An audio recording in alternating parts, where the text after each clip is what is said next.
At the end of the day, though, it has made me a much more resilient person. I don't crave people's approval the way I used to. No shade towards the Kela tribe, but a little shade towards the Kela tribe because their shelter was fucking dog shit. Dude, it was awful. I slept better out on Fiji than I ever have in my entire life. My legs kind of fell asleep. I started to lose feeling in them. This is something that nobody knows, but I almost played my shot in the dark during that tribal. I had to shit so bad that I was so afraid I was going to poop my pants on live television. I have a bidet on all of my toilets, dude. I'm a bidet man. All right. We are back for another episode of The Survivor Effect. And here with me, Steven Ramm, Survivor 49. Steven, how's it going, man? What's up, dude? Life's good, man. I'm just hanging out in my office / home recording studio where all the music happens. This is where 4 boys on a beach is going to record their debut album. I love it. No, life's good, man. Today's my birthday. So yes, happy early birthday, or well, happy birthday, I guess. Yeah, dude. It's crazy. I'm turning 22 today. I'm really excited to talk to you here. We got a lot of good stuff to talk about. So let's just dive right in. So let's start right off from the beginning. So what made you decide to apply to Survivor in the first place? You know, what was going on in your life? Have you always been like a super fan? What was that like? Yeah, so I wasn't always a super fan. I met a lot of people out on the island that were bigger super fans than I was, and it was kind of intimidating. Rizzo is one of those people who I used to refer to him as like a Survivor almanac. And I mean that as a compliment because it is. He could tell you things like the boot orders of certain seasons. He can tell you the winner of every season. He can tell you the merge logo, like the color of the buffs. It was so impressive. And like he was able to predict most of the challenges that we ended up playing just based on the tree mail clue that we got and based on previous challenges that had happened. Like I don't have that type of knowledge. I binged as much as I could before I went on the show, but I got into the show during COVID. So I was a COVID baby. Life slowed down for me. So I was really, really busy in my career. So not only am I an aerospace engineer, I work with NASA, but right before COVID hit, I was actually in Washington, D.C. doing space policy. So I was shadowing our vice president of government affairs out there. And I was trying to learn the ins and outs of appropriations, how lobbying, helps our company shape NASA policy and also helps us like win business by strategically understanding which how to pitch different items and just understanding like what is important to the current administration. And so like I had just gotten done being in like the Shark Tank of DC and it felt like a Shark Tank and I was the fresh meat and I was like this little rookie out there that, I'm a kid from Colorado and everyone in DC that's like the most A-type personalities. And I mean that as a compliment, but they're all hustling. And so COVID hit and it was like life grinded to a halt. And all of a sudden I went from having no free time, so I was working all the time, to having kind of an abundance of free time. And so that at that time, my then girlfriend was like, hey, you should watch the show with me. And it was reality TV. And I used to think of reality TV being like Flavor of Love, which I love, but like show or like Jersey Shore. So my perception of like reality TV was colored by those experiences I had. And she's like, no, it's nothing like that. And then we started with the Pearl Islands. And I just fell in love with the first season. And that's when I started thinking, could I play this game? I think I could play this game. But I was really intimidated by the whole outdoor survival aspect of it. Because as much as I grew up in Colorado, I love hiking, I love camping, fishing, all those different things. I don't know how I do starving on an island. I'm the most pale kid in the world. I was like, I'm going to melt out there. Yeah. It looks like you've been keeping me in a closet and feeding me saltine crackers for about like, dude, like I'm going to burn in the Fijian sun. At first I was a little unsure because again, I was like, I don't know. And then I watched a couple past seasons and I really came around to the idea that I could succeed and do it because I saw a couple other players that I realized you don't need to necessarily be as physically fit as I expected you needed to be. The strategic and social elements are way more important, I think, in winning challenges. And growing up with ADHD, I have taken Adderall, and that is a appetite suppressant. So I didn't bring the Adderall with me out on the island, but I'm used to not eating for stretches of time. And so that part I felt I could do pretty well. So that's a very long answer, but just the concept of the game, right? Like you just stick 18 people on an island from completely different walks of life and just force them to make a society, build a society together, really. And after every couple of days, you have to send somebody home. dude, so agree 100%. And like for me coming from DC, so I've always been a very social person, even though I'm an engineer. And I'm not saying engineers aren't always social, but a lot of them maybe aren't as extroverted as I am. I have sometimes been referred to as a unicorn in my field because I am so golden retriever energy all the time. But I have always like enjoyed the social aspect of it, exactly like you said, like how it's like a melting pot. It's like chaos theory. You drop a bunch of different pieces onto this board, and how is it going to sort itself out? And that's what my then girlfriend kind of pitched it as when she was like, you got to watch Survivor. You just got back from DC. It's the same thing. You're out there and you're trying to figure out what's everyone's agenda, like what's important to them. And then you're trying to like pitch ideas based on that. Like you just got done doing that, but like on a bigger scale. This is a game and you can win $1 million doing it. And I was like, I could do this. Like, I was like, I think I can play this game and win it. And like, everything in my life felt like it had been leading to this moment. So like, sometimes like it does make you wonder, like, does everything happen for a reason? It really felt like it was meant to be. Mm-hmm. Well, you're an incredibly well-spoken person. I love the fact that you're a rocket scientist. I don't think I've ever met a rocket scientist in real life. So this is super cool. Probably have. We some of us wear like a cape and stuff, but most people don't. They blend in. It's fun. Like there's a lot of people. The space community is small. Like I will say this, like new space is like it's starting to blow up. But like, for example, if you're a mechanical engineer, you can make a lot of money in like any industry, biomedical. You can go work in like on F1 race cars. You can design snowboards or whatever, like bicycles. But like aerospace engineering is kind of a mechanical engineering degree, but a little bit more specialized. You focus more on fluids. You focus more on space, orbital mechanics, satellites. We have to know a little bit about everything. We're like true systems engineers. Like you really hone in on electronics and telecommunications because all of those things are necessary to make something in space work. You got to be able to communicate down. And so like, I kind of have like a mini software and electrical and like telecom degree wrapped up in this mechanical engineering degree too. So there aren't as many people that maybe would identify as rocket scientists the way that I do, because my degree is aerospace, but they're out there. It's cool. It's really fun. That's awesome. Real quick, it reminds me of the episode where I forget what challenge it was, but you guys were doing a challenge and Jeff's like, Steven, hit us with some space facts. And you just start going. How long did that whole sequence play out? Like, how long were you sitting there just spitting facts for?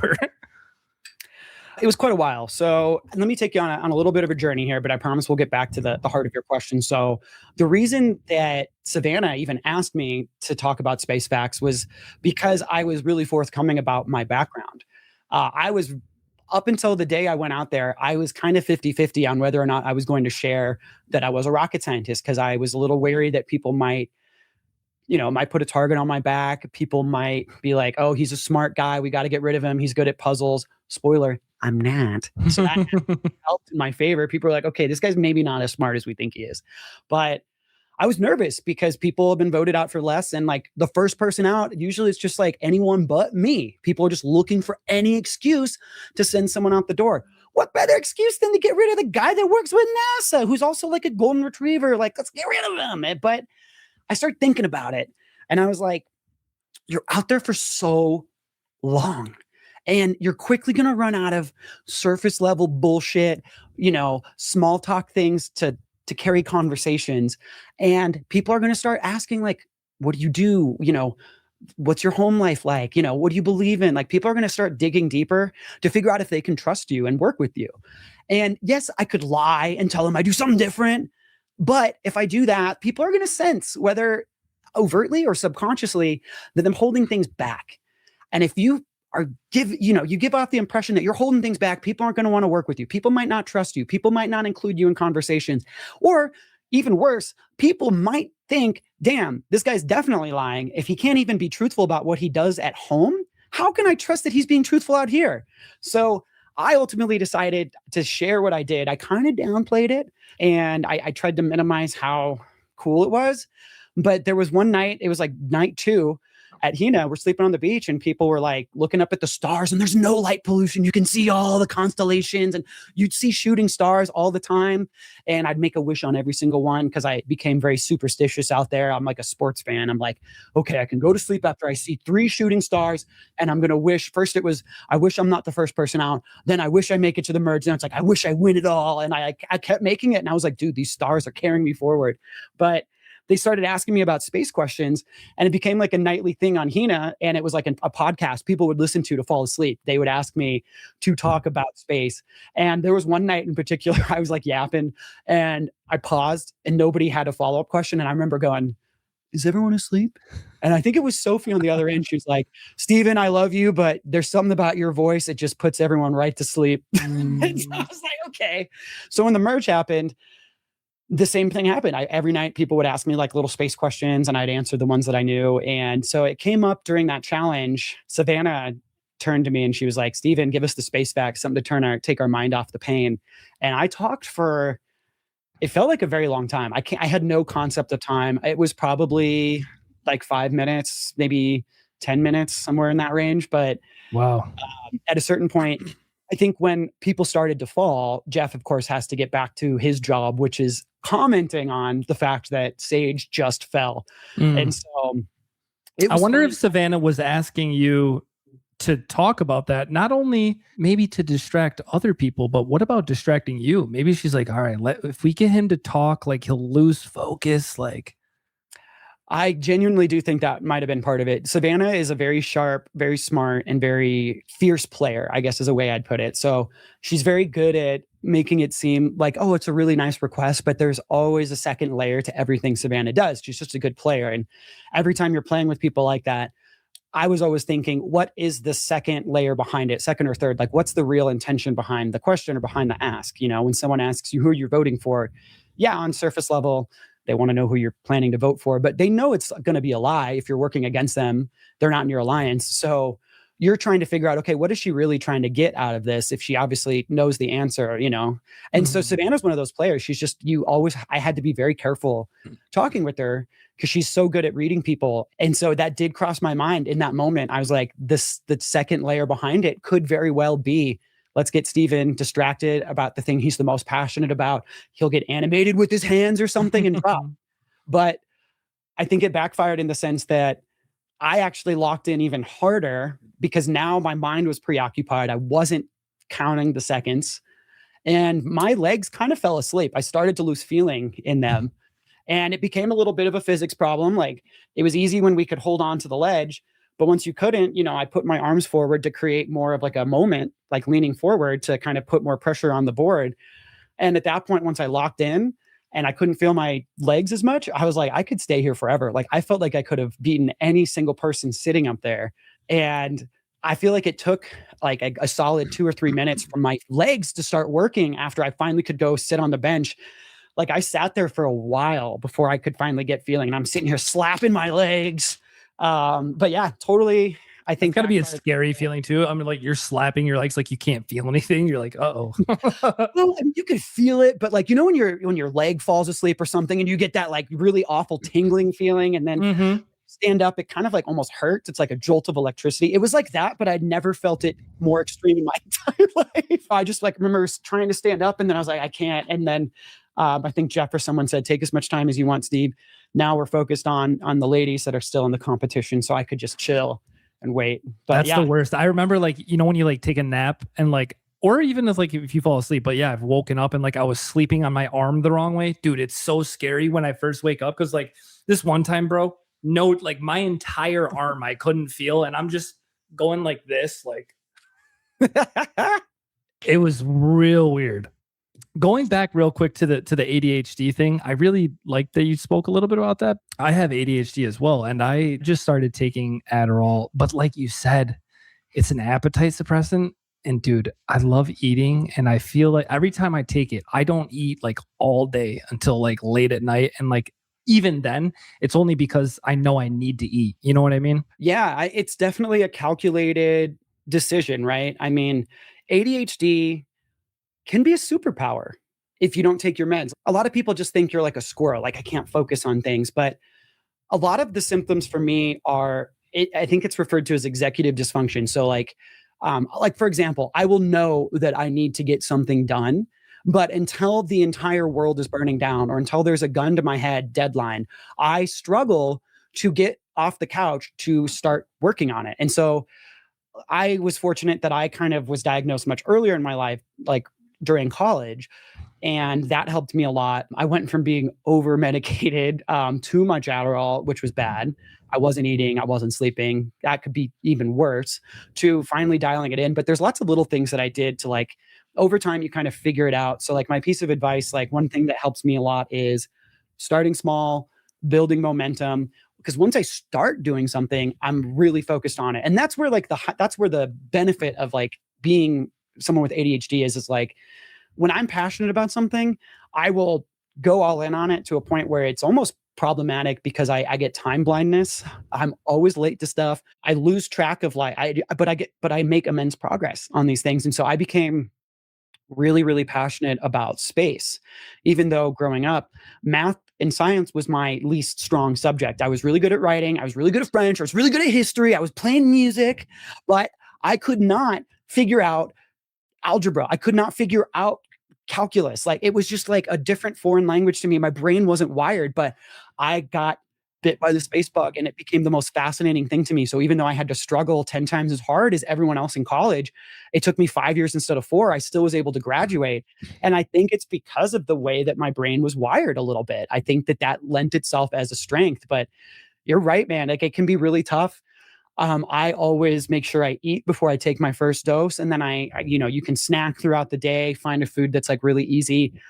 I get dry mouth sometimes. So if you like give me a dry sandwich while I'm on the meds, I'm like, get that away from me. But going out onto the island, it was this big question of, do I bring my medication? That was my next question. I was going to ask because I'm just wondering, because I'm like, some people might view that as an advantage, but like, is it because your body doesn't produce, the things in your brain like normal people? So like, you kind of need that. If not, me too, right? And if we don't take that, we're kind of at a handicap. Right. And so I'm going to talk with what I know about ADHD and how it affects the brain, but I'm going to disclaim this. I am not a neuroscientist. I am not a psychiatrist. Sage, if you're watching this, I hope that I don't misspeak and say something clinically incorrect. But if I do, feel free to roast me in the comments. But my understanding is that it's a dopamine imbalance. And a lot of people see dopamine as the happy drug, which, I mean, it kind of is, but it's more of the motivation chemical in your brain. And if you have ADHD, it just takes more dopamine to get you over the threshold. And your brain maybe doesn't produce as much normally. And so that's what the stimulant helps with, is it helps flood with dopamine and get you over that hump so you can kind of behave like an average human that's maybe more neurotypical. And so, yeah, being out on the island, though, like, these side effects of the stimulants are real. They can make it hard to sleep, especially if you take it late in the day. And especially for me, if you take it on an empty stomach. And yes, it may be you don't feel hungry, but the effects of not eating still hit you the same way biologically. You have foggy brain, you get lightheaded, you get irritable, you get hangry, all of the same things. But what's worse is you are on this stimulant that's still making your brain race and probably burn more calories than it would otherwise. And you kind of get a little manic. Like, at least me, I get a little manic if I've taken Adderall, but I haven't eaten and I haven't slept. And it's like, and that's not a good way to be on the island where you're trying to show people that you're rock steady, someone they can work with. You'd be like, what's Steven doing over there? Oh, he's like, sometimes I get into like a perfectionist mindset. If I haven't slept and I haven't eaten enough and I take Adderall, I will be working on a PowerPoint and I will be like adjusting the font in such a slight way that I think is so important, but anyone else reading it would be like, dude, it looks the fucking same to me. What the fuck are you like? You're wasting your time. You and I are the same person. I swear to God. So I thought about all of those factors. And ultimately I was like, it actually wasn't that much of a question for me. Like, I was like, no, I'm not going to bring the meds out there for all those reasons. But it's because I had been on it. I've been on it for over a decade, and I know how I can behave on it and off of it. And so ultimately I was like, I want to be fully myself out there. And one thing that was really cool was I found myself not having a hard time focusing. I found myself not having a hard time getting motivated because, and I've thought about this, and this is my armchair rationale, but I felt that there's so much external stimuli happening. You're always on out on the island. You're always playing this complicated game of social politics. You're always thinking about the game, or you're playing the game, or you're in a challenge. Like, you feel like a little kid again. Every day I would wake up and there would be this like coded message in the mailbox, and it like, you have no responsibilities, you have no phones, like all of my affairs at home were taken care of. All I had to worry about was me playing this game, and it was so freeing, and I never had a hard time falling asleep. I slept better out on Fiji than I ever have in my entire life, which I know is like total counterintuitive. The hunger thing didn't bother me after a few days because my body stopped sending starvation signals to my brain. So like, but I had to keep it up like I was, because I didn't want people to think like, holy shit, this guy's a machine. Like, he's not being impacted at all. Let's get rid of him. So I'm like, oh yeah, it's so hard being out. I was like, dude, whatever. I could go forever. I could go 39 days not eating. Like, it's not a big deal for me. And I think it's because I was just being flooded with dopamine, like at such a high level all the time. You feel like the center of attention. You feel so important. You know, you're getting pulled to go share your thoughts, and like all of your thoughts seem so important. And so like, I felt like I was in my element out there.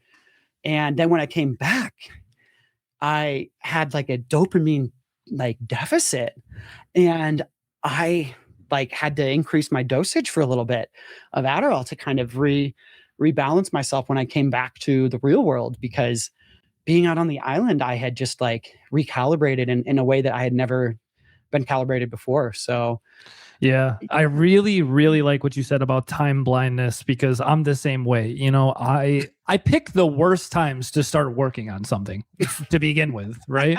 Like, yeah. we could be getting ready, like we'll go take the kids to like a doctor appointment or something, and I'm in here like editing a YouTube video, and like you said something about picking the font, dude. This same thing, like this font, is it low, is it in the right spot that I want it? And then I'm color grading, and I'm like just over analyzing everything, and it's so exhausting. I mean, to be honest, yeah, some of that level of detail is really good. You know, that makes you really good at what you do. Like, that's sometimes what separates the amateur from the pro. But in a game like Survivor, if you're nitpicking and overthinking every little thing but missing the big picture, it's a death sentence. And I was terrified that was going to happen to me on the island, where I'd be hyperfixated on one little micro transgression that someone did that ultimately was meaningless. Like, but I'm assigning way too much meaning to it because I'm like honed in on it, when I'm missing all the other shit that's happening around me. And so like, it's really, this happens to me at work sometimes. I used to have a mentor that would snap me out of things, where I would be showing him a draft of something, and he would be like, I'd be like focused on this stuff. He's like, take a step back. You're missing the forest for the trees, you know, blah, blah, blah. Like, and I needed that. And so ultimately, I think it was the right decision not to have taken the medication out there, because I do think it would have ultimately worked against me a little bit. But it's not one size fits all though. Like, some people with ADHD might not know themselves, or like might not have been taking it for as long. Like for me, because I've been taking the medication for so long, I know how I'm on it and off it, like at a very high level or a very like good level. So I kind of knew like how to calibrate it. But like someone that like, when I was still trying to figure it out, like, I don't know if I could have gone a month without the medication when I was first getting used to it, because it is such a powerful, life-changing medication, like tool that you can use. And like, you kind of lean on it a lot at first, at least what I did. And then finally I got better at regulating myself and regulating the medication in a way that like was helpful, but not overpowering. Was there ever a point, you know, where you just got so in the zone and so focused that you just forgot about the cameras, even for like 5 minutes? I would say almost every day. I got pretty used to now. I was always mindful that I was playing this game, because I was always mindful that like I was with other people that are potentially conspiring behind my back to throw me overboard and win the $1 million.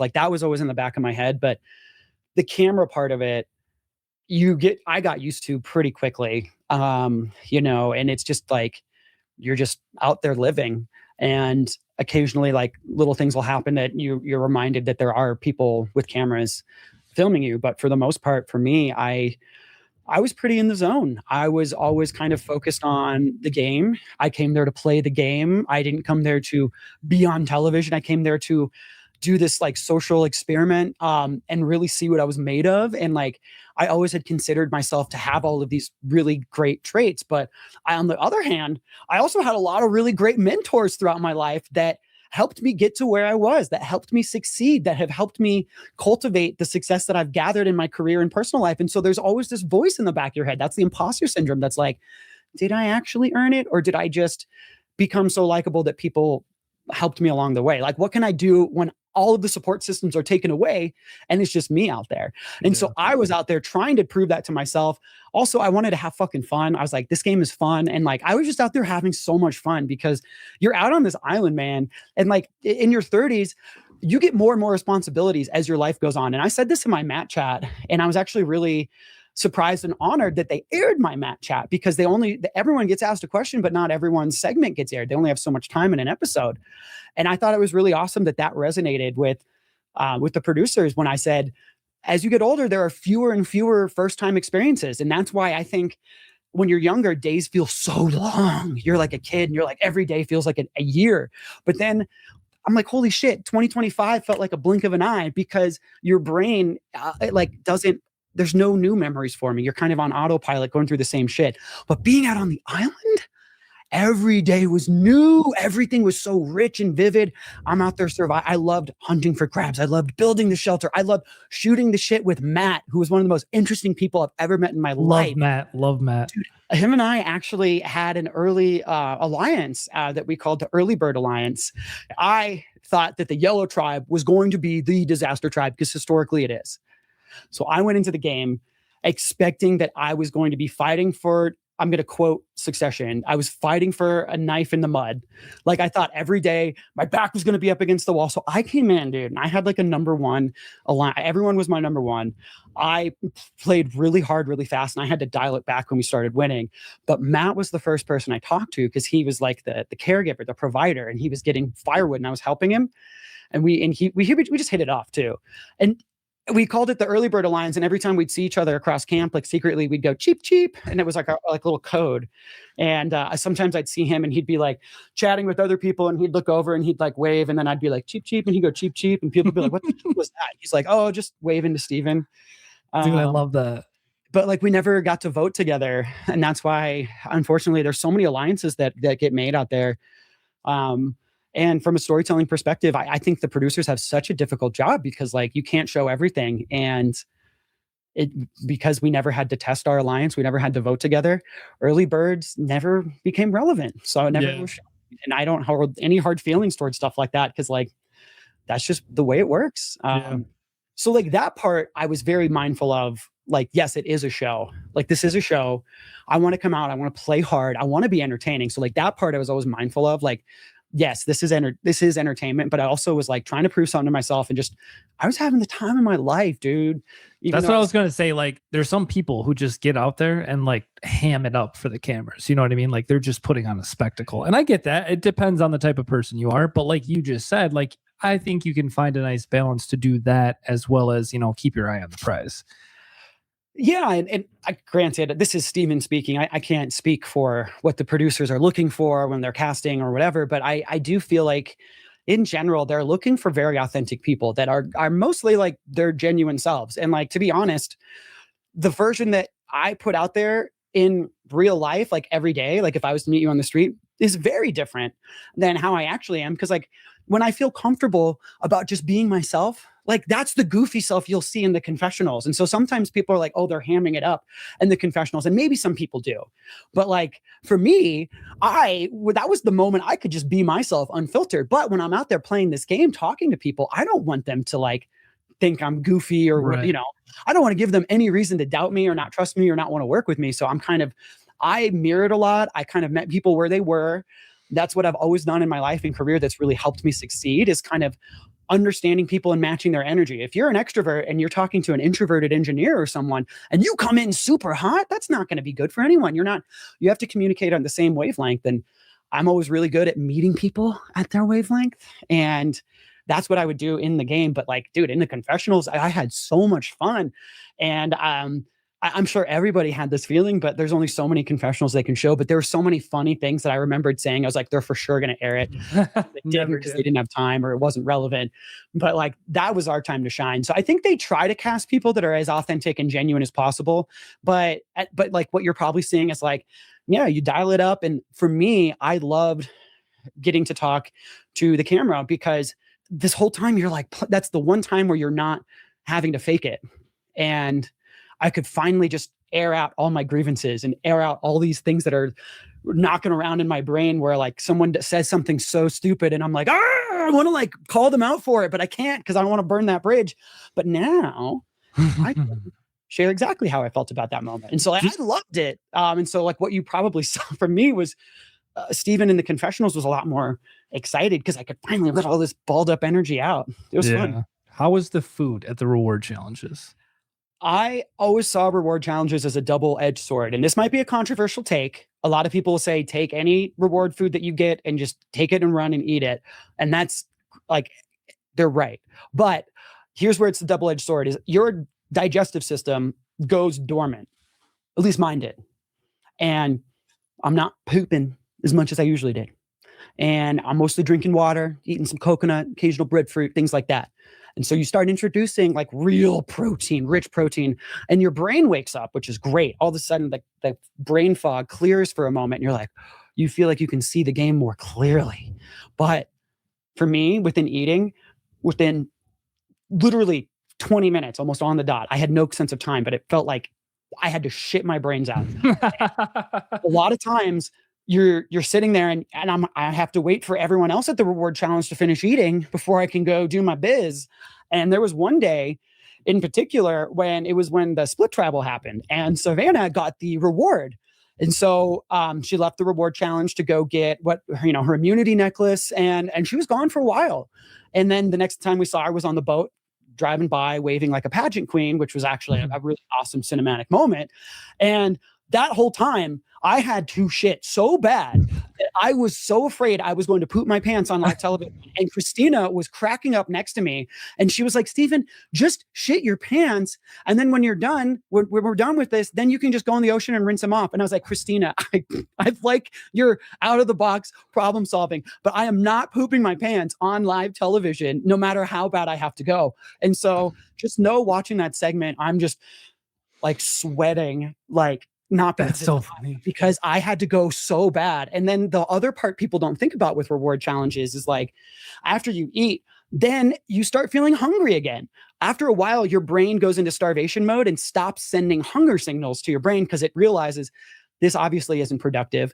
We need you to think clearly and get food. And if we're constantly making you feel hungry at a certain point, it's not productive. And so once you get to that point, I got into a flow state, but eating food would snap me out of it. And all of a sudden, now the next day, my stomach's grumbling. I'm hungry again. I need coconut. Whereas before, I felt like I was a food camel. I could go days without eating a meaningful meal.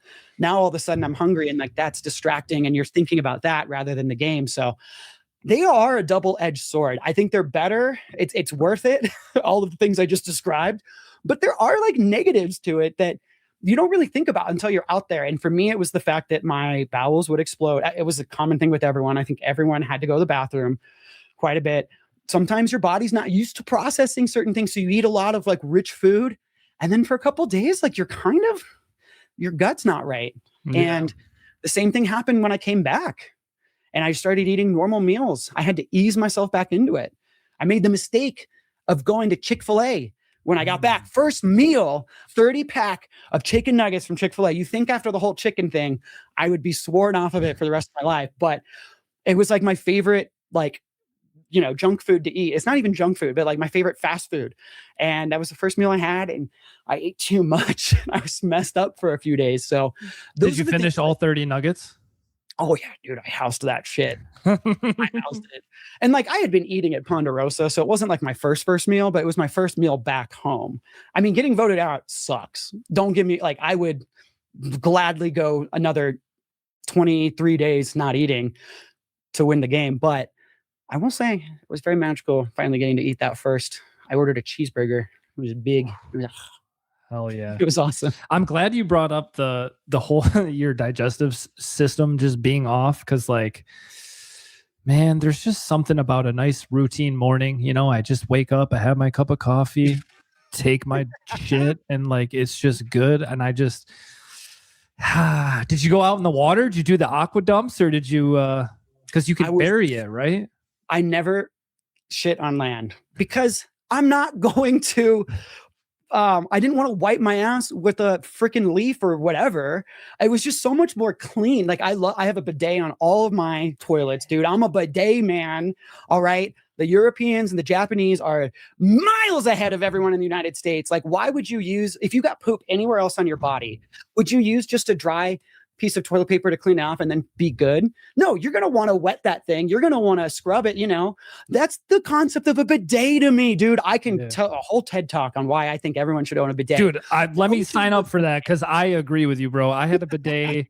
I never had one. I got one in my old house, and I was like, dude, what have I been missing out on my entire life? Dude, it's life-changing. I have a buddy, Forrest, if you're watching this, which I doubt you are because you have twins and you're busy with twins, but he just the new dad. But if you are, you got to do it. He's like, I'll never get a bidet. He thinks it's weird. Bro, it's not weird. Embrace it. It's literally life-changing. I was honestly like, I went out there to suffer. I was kind of like disappointed at first, and this sounds so fucked up, but I was like, it didn't rain at first for the first couple of weeks. It was unbearably hot, which I thought was worse because I'm not used to the heat being in Colorado. It gets hot, but not humid hot. And dude, I was melting at first, and it wasn't raining. And I was like, man, one of the quintessential Survivor experiences is being miserable as fuck in the rain, just like hating your life. And be careful what you wish for, because I got several of those moments pretty much after I started thinking about that. Again, I don't believe in fate, but it seemed like the universe's way of saying, all right, Steven, get ready. Oh, dude, this is a funny story. It was me. It was when it was the split. It was pre-merge when we were 4-4-4. It was me, Shannon, Jawan, and Sage. And it was the first night that I had ever been rained on. And we're on the Kella beach, and no shade towards the Kella tribe, but a little shade towards the Kella tribe, because their shelter was fucking dog shit. Dude, it was it was awful. They did not have a floor. I don't know why. They just like leaned bamboo up against this tree, and that part was good. Like it was a roof, but you want to elevate it above the ground because there's rats, there's like bugs and shit that crawl over you. Or when it rains, it gets muddy. Right. And it was raining. And so after a while, the water started like pooling underneath the shelter. And I was so mad. And so we couldn't get the fire going, and the fire's smoldering, and we couldn't find any dry kindling. And finally I was like, I went over to some palm trees, and underneath the palm trees where the leaves pop off to the side, there's all that dead brown husky shit. And I was like, I bet that's dry because of the leaves. And it was. But I didn't realize that it's all like prickly. It's kind of like thorny. And I'm like grabbing it, and I'm like cutting my hands up as I'm pulling it. And hindsight's 2020. Steven, wrap your arm in like a t-shirt or some shit and then grab it. My brain wasn't firing on all cylinders. So I'm cutting my hands up, getting all this kindling. I throw it in the fire, and Jawan and I are taking turns blowing it. We're like passing out. And like, I think at this point, Sage and I were chatting. Shannon was asleep, and Jawan is blowing. And all of a sudden we look over, and we're like celebrating because the fire went up. We're like, yeah, we got fire. Jawan didn't hear us, and Jawan's still down there. And the fire's like right next to his fucking head. And we were like, Jawan! And he like couldn't hear Jawan. And finally we like pulled him, and I thought he was going to like burn part of his hair off. Oh my God. But dude, yeah, we toiled. It probably took us like 3-4 hours to get that fire started that night. Wow. And we didn't sleep at all. So that was fucking miserable. And the hard I bet part, you that husk shit probably like lit right up though, did it? it does. Yeah. The hard part is like it lights up pretty fast. And so you need a lot of it to keep it going, because you have to dry the log out, because the logs are a little bit wet too, but usually just the outer layer, because it doesn't soak in unless it's like completely drenched for hours on hours. And it hadn't been completely drenched through. So we had to keep the husks going for quite a while. And also there's a bunch of spiders and shit that like to live in those little areas. And I hate spiders, bro. And I'm like feeling the cobwebs or the spider webs as I'm moving things away. I'm like, please don't bite me. And these fuckers are huge. They're like this big. I know, bro. I see them when they put them on the B-roll, like in between fucking scenes and shit. I'm like, dude, I don't want to see that thing when I'm out there. There is nothing more unsettling than looking for an idol during the day, and you just walk straight into a spider web that you didn't see. Like those things are invisible unless the light hits them. And you just feel it on your face and you know how big these little suckers can get. And you're like, you're like, ugh. I've done the same, like obviously not out in Fiji, but like, you know, when you go down in like your basement and like you're walking around and I've eaten a face full of cobwebs and I'm like, damn. Yeah. But what's also interesting, and maybe this was just a me thing, is I got over it pretty fast because especially I would search for idols at night sometimes. So, or like right before the sun would come up. So one of the benefits of my hearing aids, yes, it sucks. Like I can't hear as well as everyone else. Even with the hearing aids in, like it's not like a perfect solution. So like my hearing is like pretty good when I have them in, but like it is definitely a disadvantage. But for every disadvantage, there's a silver lining. So I would charge them overnight. And what that did is it gave me a very plausible excuse to get up first thing in the morning as the sun is just cresting. And I could go get my hearing aids, but then I would take a little stroll and look for some idols by myself. And then I would come back and most people would start, they'd be waking up. Where were you, Steven? And rather than, be like, oh, I was out hunting for idols, I'd be like, oh, I just had to get my hearing aids. And they're like, that's a great alibi. Great alibi. Yeah. So I was able to leverage that. And, that's what Survivor's all about. Everybody's out there with a different disadvantage. No one's on an even playing field. Like some people are good at certain things, but it's about like leveraging, like knowing yourself and knowing how to like take advantage of little moments like that. And everyone does a good job at it in their own way. But that was mine. Yeah. So, and I would say just like being creative, you know what I mean? Like you can, yeah, I know Jeff says it a lot, but like there's virtually no rules to the game. Obviously there's some rules, but like you can do whatever you want pretty much. That's what I fucking love. And like, if I could go back and play again, I would love to be more like, here's the thing is like, I wanted to also play the game because I wanted to be a devious bastard. I can be a devious bastard, but I'm really good at putting on this golden retriever personality. I'm so likable. And a lot of people that know me, they're like, you're not mean enough or like, vicious enough to play a game like Survivor. You can't cut people's throat. I'm like, bitch, I didn't get to where I am now without, being a little bit strategic and a little bit nefarious at times. So like, dude, I'm ready to do that. But what happened in my game is I actually entered the merge. And what happened was Yellow Sophie was seen as a comp threat, but she won the first immunity at the merge. And then the next best person on Hina was MC, because she was also a big challenge threat. Like a lot of people were thinking MC might be a good target, but she had her idol. And Savannah, of course, dove for the keys. Everyone knew she had an idol. So then I became the prime third biggest threat on the island from a comp perspective. And so going into the merge, I was between me and I wanted it to be Savannah at the merge, but then the target shifted to Nate. And I was okay with Nate. And at that point, because it was between me and someone else, I'm not about to disagree with the majority of people that are planning to keep me by pushing an agenda. And I felt that we had the numbers. We can vote Savannah out in a future tribal, whatever. Nate is a number for them. Let's get rid of Nate.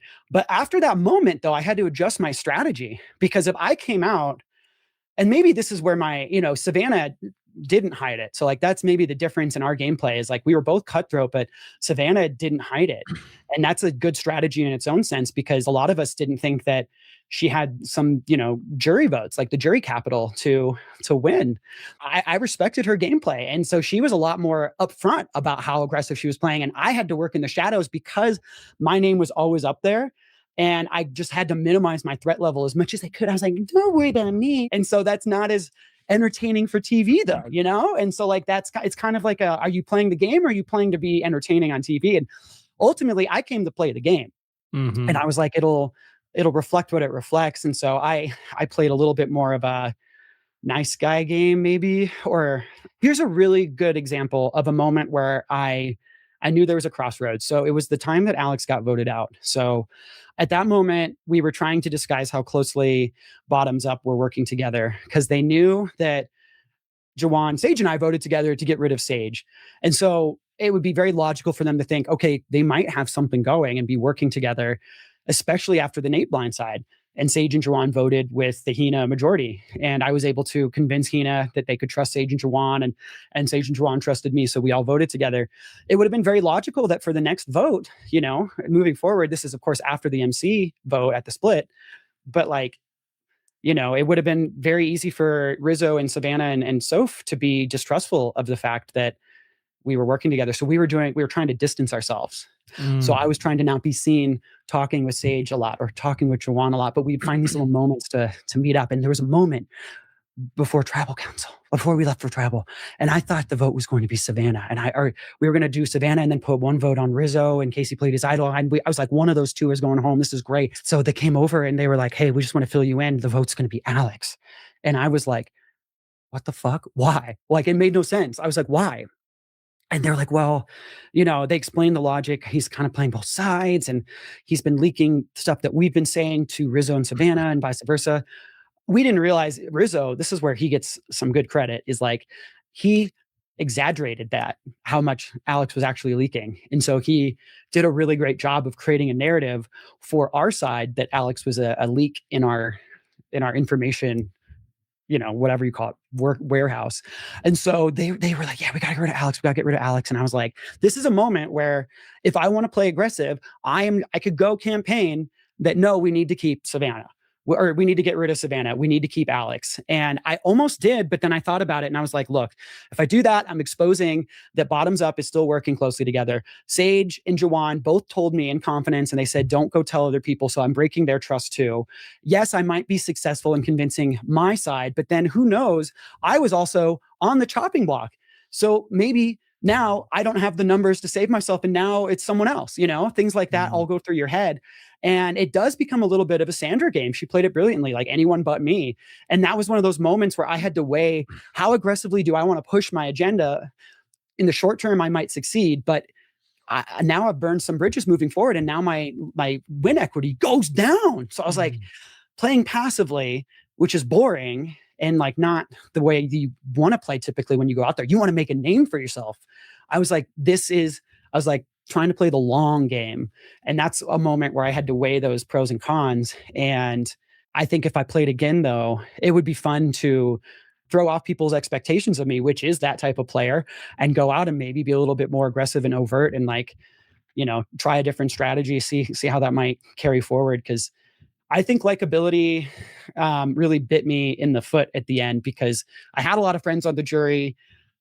A lot of people liked me. A lot of people saw me as a social threat, and I had some comp win, and like they were looking at my resume, and that's kind of ultimately why I think my allies flipped on me the way they did, because even though, they were like, I don't think I could sit next to this guy. And, but if I came out more aggressive and more of an asshole, maybe they'd be like, dude, this guy sucks. Like I can sit next to him. When people come back to the game that have played before, it does give them that opportunity to, switch things up a little bit, because everyone knows how you played the first game, but that's not concrete as to how you're going to play the next game. You know what I mean? So it gives you guys a good, solid opportunity to play a little different. Yeah, unless you're Rizzo or Savannah, I'm actually really, really excited. One, I think both of them are really great players to represent our season. I thought they both played amazing games, and I'm really, really excited to watch them on season 50, because I think they're coming in with a huge disadvantage. But I also think there's, like I said, everyone has disadvantages, but how do you weaponize that to work for you? And I think both of them are smart players that have the ability to take what could be seen as a disadvantage. People might be assuming one of them won 49 just based on the tribe makeups, right? Each tribe had a winner on it, and then one tribe didn't have a winner, except there's... Oh yeah, that's right, because they don't know who won.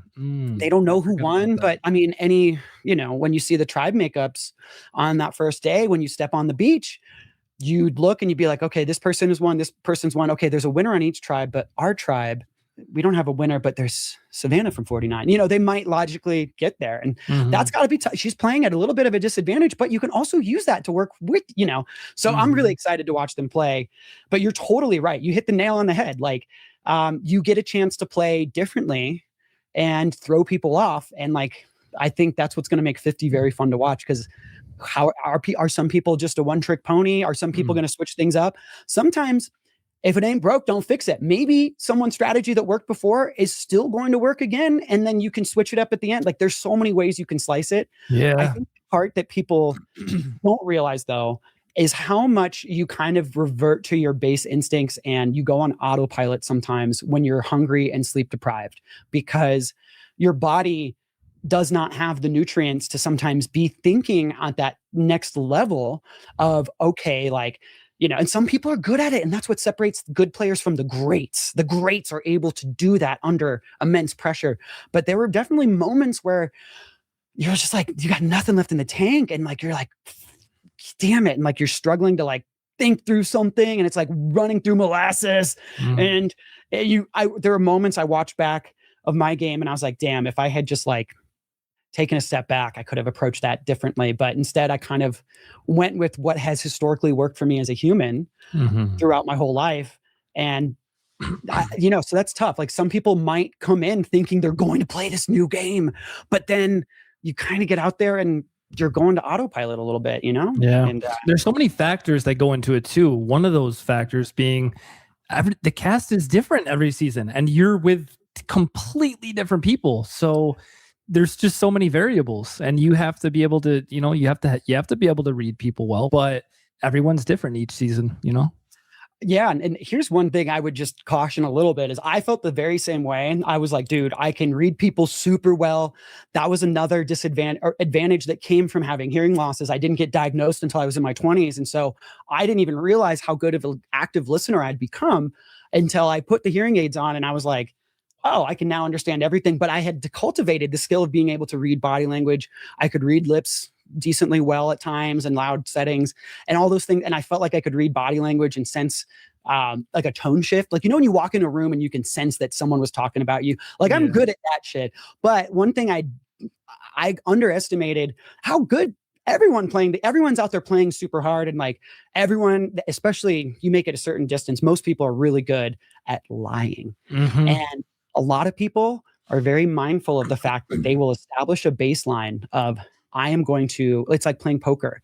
I'm going to lose a few hands or let my opponents think this is my tell just to set it up for a big all in where I give that tell that makes people think I'm lying or I'm not telling the truth. And then I actually am that time and I win. And so a lot of people are doing that. And it's like this game of like, I'm like always thinking like, are they playing that game or are they truly like, not, and you just have to read it. So I thought I was going to be better at reading people than there were moments where the Jawan blindside is a really good example. So I thought I had a very, very good read on Sophie Segretti, Yellow Sophie. And I had no clue that she had flipped and that she was planning to blindside my ally. And she sold it so well. She deserves an Oscar for her performance. There was a moment where Christina and I were talking to her and she thought it was going to be her that was going to be on the chopping block. And she started crying and it was masterful. And like, I had never seen Sophie be anything other than extremely loyal, extremely what you see is what you get. She's a fierce competitor, but she was never someone that was that manipulative. At least I didn't think. And she totally manipulated me. That and my vote out were the only two times that I was truly shocked. And even my vote out, I kind of sensed that it was coming a little bit, but you just kind of hope that it's not going to. But the Jawan one truly shook me. That's part of the game too. Is like you're not always going to be playing from the top. And I think good players are able to, once they get knocked down, not let it affect their gameplay and they're able to adjust. It's the players that I think when they get blindsided, they fail to course correct or they fail to reflect back and realize what the mistake was, where the leak in intel was, and then move forward accordingly. They just, from that moment forward after the Jawan vote, I never was able to fully trust Yellow Sophie again. And a lot of people, rightfully so, question why didn't we take Savannah out instead of Yellow Sophie at 7? And the main reason for me was Savannah, I always knew where she was going to vote. She was always working against me on the other side, and she was nothing but truthful. And Yellow Sophie, though, was flipping back and forth. And like she was doing it very well. And she had inroads on both sides. And she had these resume moves. And she was good at comps. She was just as good at competitions as Savannah. And so I was like, dude, you take the devil you know versus the devil you don't know. Like maybe I could swing Yellow Sophie back over to Hina to work with me and have her trust me more. But like, Sophie said kind of a similar thing when I had her when she was on last week, in that You know, like you just said, like once you get to a certain point, you're playing with the best of the best, and everybody knows how to lie, exactly like you said. And that's just it's one of the most difficult parts of the game is you have to trust somebody. Like you can't win the game by yourself. Like you need it, maybe you don't need a huge alliance, right? But you need a solid number one. Absolutely. Or multiple. Just won't talk and compare notes, but yeah. Exactly. That was my big fear. Starting on Hina, I mean, Matt was my number one, MC was my number one, Christina was my number one. Like those three people considered me to be their number one. MC, if I had to be honest, and I'm sorry for Matt and for Christina out there, but MC was my true number one. Her and I just like were on the same wavelength. It was one of those people where we just kind of were on the same mindset, and like we just had each other's back, and like I just felt like both challenge beasts. Both challenge beasts. Like we're both equally threatening. I mean, the fact that you're comparing me in the same echelon as MC in terms of comp beasts, I feel very flattered. She was on a different level. Truly, one of the most physically dominant players I've ever seen in Survivor. And like the fact I got to play with her was incredible. Matt also surprised the hell out of me. Matt had this insane, and I don't want to call it dad strength because like I don't think it has anything to do with his age, but like I looked at Matt and like I'm going to be honest, my first impression was like, okay, he might be a challenge liability. Turns out he was an asset. The dude was strong. He had like all this strength from baggage, throwing bags in the airport for so long. And he's a lot smarter than people gave him credit for. You know, and like I had no idea about his finance background until after the game. He didn't bring that up on Hina at all, but like dude was so multi-layered. Anyway, what I'm getting at is I placed a lot of trust in MC. And when she got voted out, we were trying to recreate what Kyle and Camilla did in 48 because all of us were watching 48 as it goes out. And as much as we try not to say that affected the meta of the next season, it's going to be something in your mind. And like, we hit it so well that episode aired where she showed me the idol and people, you know, we talked about how like we trusted each other the most.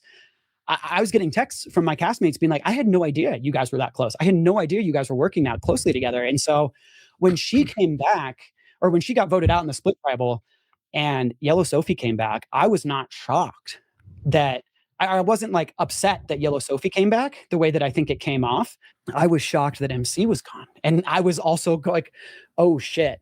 That was like my safety net. Like I always can rely, no matter how any of the other pieces move, MC and I are locked the fuck in. And she was so likable. People just would tell her stuff and vice versa. So we always had all the information and it was great. And we were comparing notes and like we were hiding it so well. And part of our strategy her and I had was, okay, she was like, Christina thinks you're her number one. Continue hanging close with Christina, Steven. MC's like, Yellow Sophie and I are very close. I'm going to be number ones with Yellow Sophie. Meanwhile, you and I will be we'll be the true number ones if it ever comes down to like us four Hina people that have to cannibalize each other, but we're not going to let the other two know. And like Christina had a close relationship with Alex. And so Alex was telling Christina things that Christina would tell me that she wasn't telling MC or Yellow Sophie. Alex was very wary of Yellow Sophie because she was good at competitions. And Alex really wanted to get rid of Yellow Sophie for that reason, which is why ultimately Yellow Sophie masterfully worked with the Ulis to flip the script and vote out Alex instead of her. I have to give mad credit to Yellow Sophie. She played that so well and she had me bamboozled. And, credit where credit's due, man. Like those are those moments where you think you know how to read people and you get humbled and you just got to move forward. But yeah, like, MC and I had this whole thing set up. Jason was a really big part of it too. We called ourselves the Sandy Cheeks Alliance. Because day two, it was the second morning. I woke up and I went to go get my hearing aids, and I noticed that MC and Jason weren't at the shelter, and so I walked down to the beach, and they were walking to go sit down. So I followed them out because I'm like, I'm gonna talk with them. I wanted to get to know them. At that point, we barely knew each other. We had only been really chattering on that first day when you're building the shelter. It's mostly group conversations. It's very hard to break apart. And so this was a moment where I can get to know them. deeper. And so we're sitting down and we just were talking video games. They loved The Sims. Like, we had the same interests, like video games, like we're nerding out. Jason was talking about how he's this like pro level Super Smash Bros player. And I used to love playing competitive Smash a little bit. Competitive. Oh, really? Not, dude, I was never. Did you play on the 64? Yeah, 64, and then I loved Melee. I have Brawl too, but like, let me walk that back. I never competed in a tournament, but I did play with a friend who did, and I was just as good as him. So I thought, if I ever did, maybe I could. We're talking, like you and I are talking right now, just about our interests, and we had a lot in common. And MC at the end was like, I really feel good about us. Like, let's look out for each other. And I was like, why don't we put a name on it? And we had talked to SpongeBob, and our cheeks were in the sand. So I was like, why don't we call ourselves Sandy Cheeks? Because we were like sitting in the sand, our cheeks were in the sand. We love SpongeBob, all this shit. And like from that moment forward, it was MC, Jason, and I, and every alliance that we had in the game, we kind of molded around that, like that trio. Yeah, it was really funny. So like before that happened though, like I came out gunning. I came out swinging for the fences with the Disaster Tribe in the back of my head. And so I had also, the very first conversation I had after we got to the beach and we started deciding how we were going to build this shelter, Yellow Sophie and Christina were like, well, stay back and weave palm fronds. Also, for future Survivor players, don't waste time weaving palm fronds. The shit, it doesn't help. It's really hard. It's very time consuming. Just throw the leaves up there. Just get as many up as you can. But we didn't know that at the time. I was like, yeah, weave the palm fronds. I could never figure it out, dude. They were so good at it, but they would work for hours and like have like maybe like a corner, but it's like a tightly weaved corner. It just depends where you want to invest your time. I was like, whatever. But we decided to go get coconuts and get firewood and shit. And so it was me, Matt, and Christina. Very first conversation I had, I told Christina about my hearing aids. We started shooting the shit. It was a really short walk. It was less than 10 minutes away from camp. And right before we got back to camp, I see everyone else in distance. I was like, hey, I feel good about us. Let's lock something in. And so I just felt a lot better about MC and Jason at that time because we had talked and bonded more than I had a chance to bond with Christina and Matt. And so I told MC and Jason, I was like, for your awareness, I have something else cooking, but we're going to need a fourth. I can bring one of you guys in as the fourth. Who do you guys want it to be? And MC was like, I'll do it. Like put me in the middle. And so we basically set it up so that MC and I were in all the different alliances. And so we were insulated. So they didn't air this one because it never came to fruition, but we called it, I think it was it Fourscore or something? It was really dumb. It was like some sort of four thing, and so I planted the seed in Matt's mind. So I went up to Matt later that day and I was like, hey, we need to bring in a fourth. And I was like, who are you feeling? And he was like, well, and we started going through names and he's like, I really like MC. And I was like, I really like MC too. And he's like, yeah. And I was like, you want to go talk to her? And so he went, but this was before I had told MC, like I didn't have a chance to give her a heads up that he was about to pull her in to like have that conversation. So she was still taken by surprise. And I'll never forget, I was freaking out because I thought I would find a moment to go break apart and talk to MC and tell her, hey, Matt's about to approach you with an alliance. It's legit. I started it with these people. Want you to know this, blah, blah, blah. It's coming. Instead, I saw Matt pull MC, and Matt and Christina did. And I was like, oh, fuck, dude. And I was like, now MC's not going to trust me. And like, she, luckily, this is why MC, I like knew I could place all my trust in her. So she didn't panic. She just came up to me and she's like, so what was that about? And I filled her in and she was like, oh, okay, cool. I just want to make sure that was the same thing you were talking about earlier. And so at that moment, yeah, we had that alliance going on. But then Yellow Sophie, she was really hesitant to talk game with me at first. I approached her a couple times. I told her there was one moment where her and I were alone at camp and I was like, hey, I feel really good about you. I think they aired it in my montage of like doing that with everyone. And she was a little hesitant to sign on to any alliance. She was like, it seems too early. I don't want to draw a line in the sand. We let's just keep winning and, wait until, and I was like, I don't want to wait until the last minute. And so I thought in my head, I was like, if you're not scheming and plotting with me, it means you're probably scheming and plotting with other people and you're just being neutral with me. And so I assumed that Sophie was working with other people behind my back, which made me really paranoid, which is why you saw some of my breakdown in that first episode, because Yellow Sophie was the person everyone wanted to get to know. She's this great personality. She's so likable. Everyone gravitated towards her. she's a great player. She was physical, all these things. And I was like, damn, like if she's not with me, then like, is anyone else really with me? And I got in my own head. And it turned out, I found out later that no, Yellow Sophie truly was just like not wanting to commit yet. And so finally, I was like day 3 or 4, it was like a long time later, we finally were able to pull Yellow Sophie into an alliance. But I was a little nervous to tell her. She was like, do you know of any other things going on? And I was like, no, I think this is the only one I know of, you, me, MC, and Jason. And little did I know, MC had already told Sophie, she's like, hey, just to give you a heads up, I do have this other thing with Steve and Christina and Matt going. I just want to be transparent. I didn't know that she had told her that. And so I'll never forget, I had that conversation with Yellow Sophie and I could tell she was suspicious and that I should have just been like forthcoming, but I didn't know if I could trust her.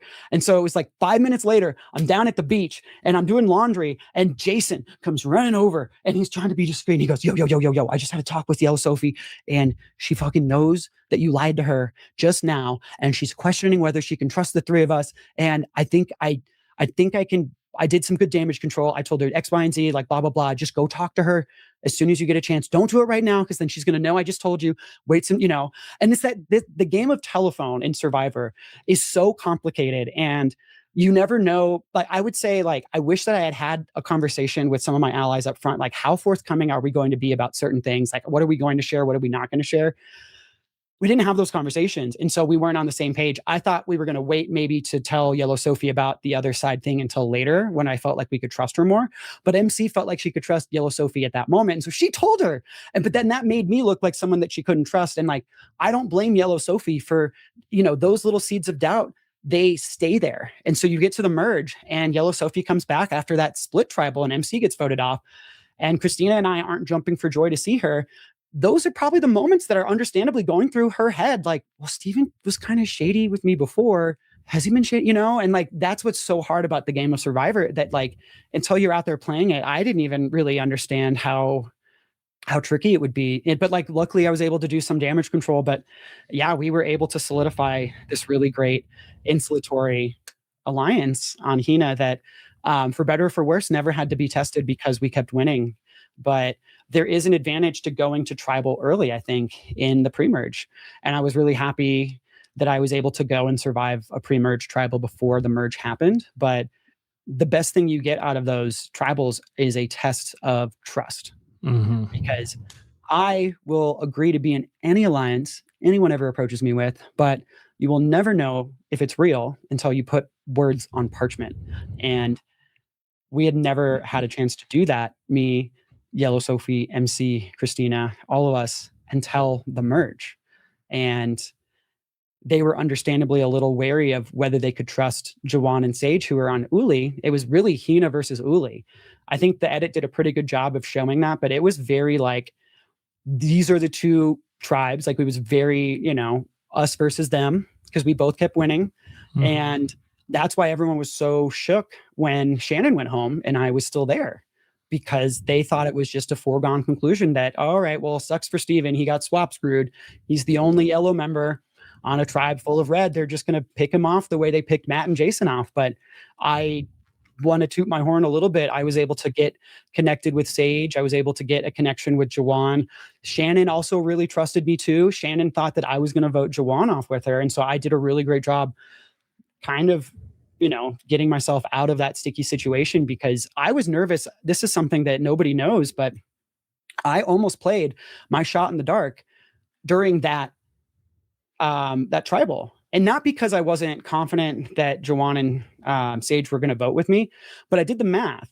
And I was thinking, if Sage and Jawan are telling me the truth and I use my shot in the dark and it doesn't work, or if it does, whatever, they don't have my vote. It's still 2 versus 1 against Shannon. She's going home. If they are all 3 lying to me and I play my shot in the dark and I survive, then I look like a genius. Mm-hmm. And I was like, it seemed like a win-win. So I had it, my buff was wrapped around my wrist and the shot in the dark is probably about this size. It's like this big dice. And I just had it wrapped in there. And I was like, fiddling with it. Like, I was like, it literally, I almost played it. I went in there and I was like, it mathematically makes sense, but I ultimately didn't, because I didn't think Jawan and Sage would trust me. They'd be like, well, you didn't trust us enough to vote with you. You played your shot in the dark. What the fuck?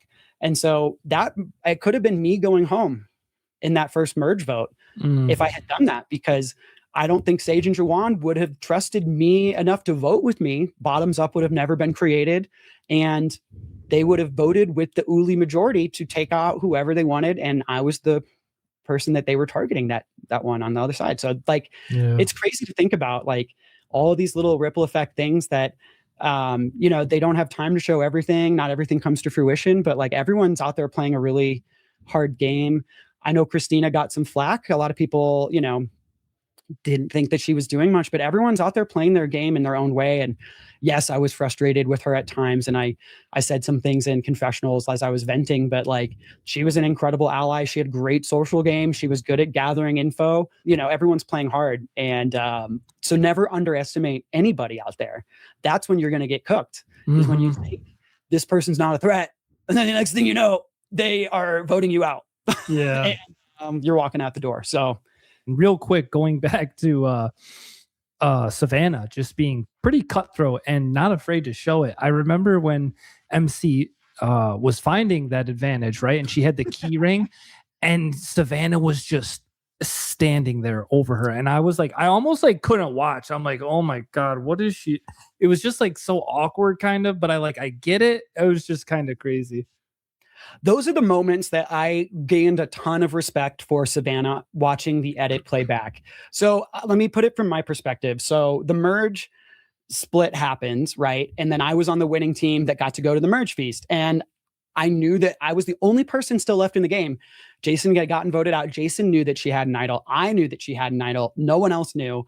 And I knew what she had to do. She had to dig underneath the boat at Kella, which is right next to the camp, and it's like right in plain sight. It's so hard. And not having anyone else there to help create a diversion to give you an opportunity to secretly dig, I was very nervous for her. And like when that happened and we had to leave, I kind of like nodded and winked, and she was understandably like, how am I going to do this? Because without that, she doesn't have a vote. And we didn't know if we had the majority at that point. And so I was like, the whole merge feast, I was like, I hope that she's doing okay. And she told me the story of how Savannah tried to steal the keys from her. And the way she told it, I thought she was for sure exaggerating. And I watched that episode back, and if anything, she was downplaying how aggressively Savannah dove after it. And I honestly give a lot of respect and kudos to Savannah, someone who's out there playing hard, who doesn't give a shit what people think about her to an extent. And she's like, I'm playing hard.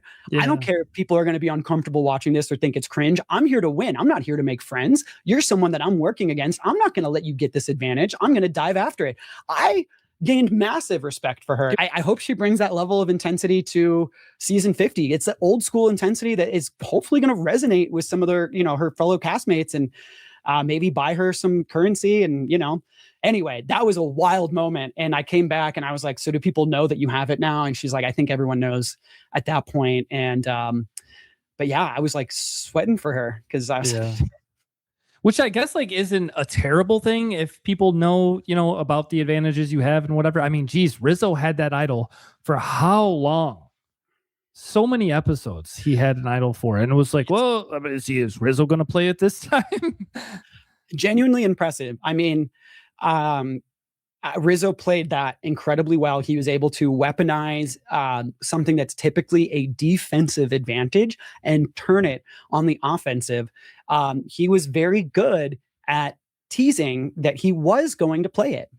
And it forced us to always have a backup plan, or make him the backup plan rather than the plan, which in hindsight, I mean, I will say this. I really wanted to go after Rizzo or Savannah at the Alex vote out. I thought that was the plan. And I was like, I wanted to keep taking swings, and Rizzo did a really great, he played well, and he was able to convince us to switch targets. And yeah, dude, it was insane. Having an idol is such an advantage. It would have been so much easier. Like, let's say Rizzo did not have that advantage. I do think that we could have picked off the Uli 3, the Tres Leches folks, pretty soundly. But credit where credit's due. They had their back against the wall, and they trusted each other.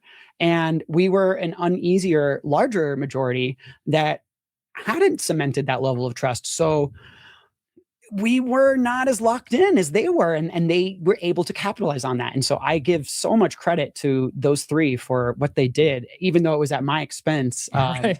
It was, yeah, I will say though, and like, there was a moment in my head, at least, where I stopped being as worried about the idol because I was seeing how the jury members were kind of reacting to the false play of it. They were kind of rolling their eyes a little bit when he'd stand up and he'd pretend to play it, but then not. And at that moment, I felt like I could beat Rizzo in the final three. I don't know if that's true or not, but that was my perception at the time, not knowing the game he was playing behind the scenes. So from my perspective, I was like, I'm going to let him keep doing this. And I'm just going to switch the targets, either Savannah or Blue Soph, whenever one of them are on the table. And that was kind of my strategy going forward. And I was like, and if an opportunity to get Rizzo out with his idol presents itself, great. But in my mind, and like, granted, this is a pretty good resume thing, but the only thing he really had was like, I made it through this many tribals without playing an idol. But I was like, what else did you do? The moments where he was just struggling with the puzzles, holy shit, that was good TV, man. You would think that as an aerospace engineer, a rocket scientist, I would be great at puzzles, but spatial reasoning is something I've always struggled with. That's why math was never my first strong subject. And so it was really funny. I was practicing a lot of puzzles I bought off Etsy, former survival puzzles that people 3D printed. And I was practicing a bunch before I went on the show. And I remember I was practicing, and my girlfriend, I was struggling with one, and she was like, she's so good at puzzles, dude. It's like infuriating. And she was sitting behind me, and I was timing myself each time I did it to see if I could get under a certain time with each of them. I was stuck. And she was like, do you need some help? And she just looked over my shoulder, and I was like, sure, if you think you can come in the next 30 seconds and like find the next piece, then great. And she like literally did the rest of the puzzle in 30 seconds. It was like, I never felt more discouraged, but that was the moment where I think knowing your strengths and weaknesses is so important in Survivor.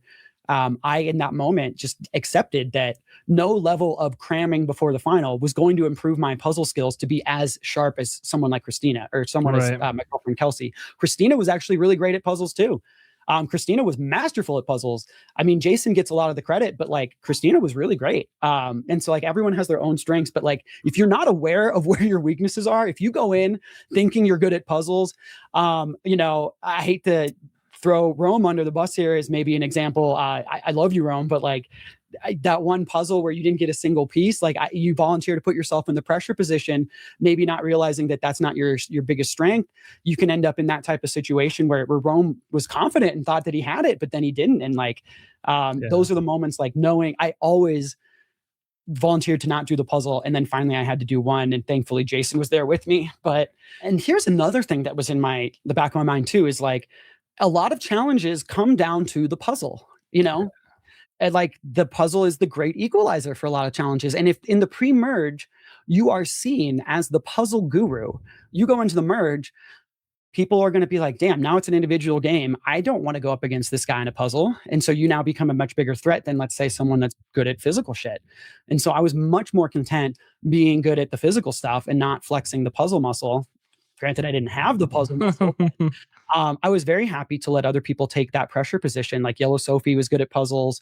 I think everyone was good at puzzles except for me on my tribe. I'm going to be honest. And so I was happy, though. I honestly said, no, don't put me in the puzzles until I had to. Exactly.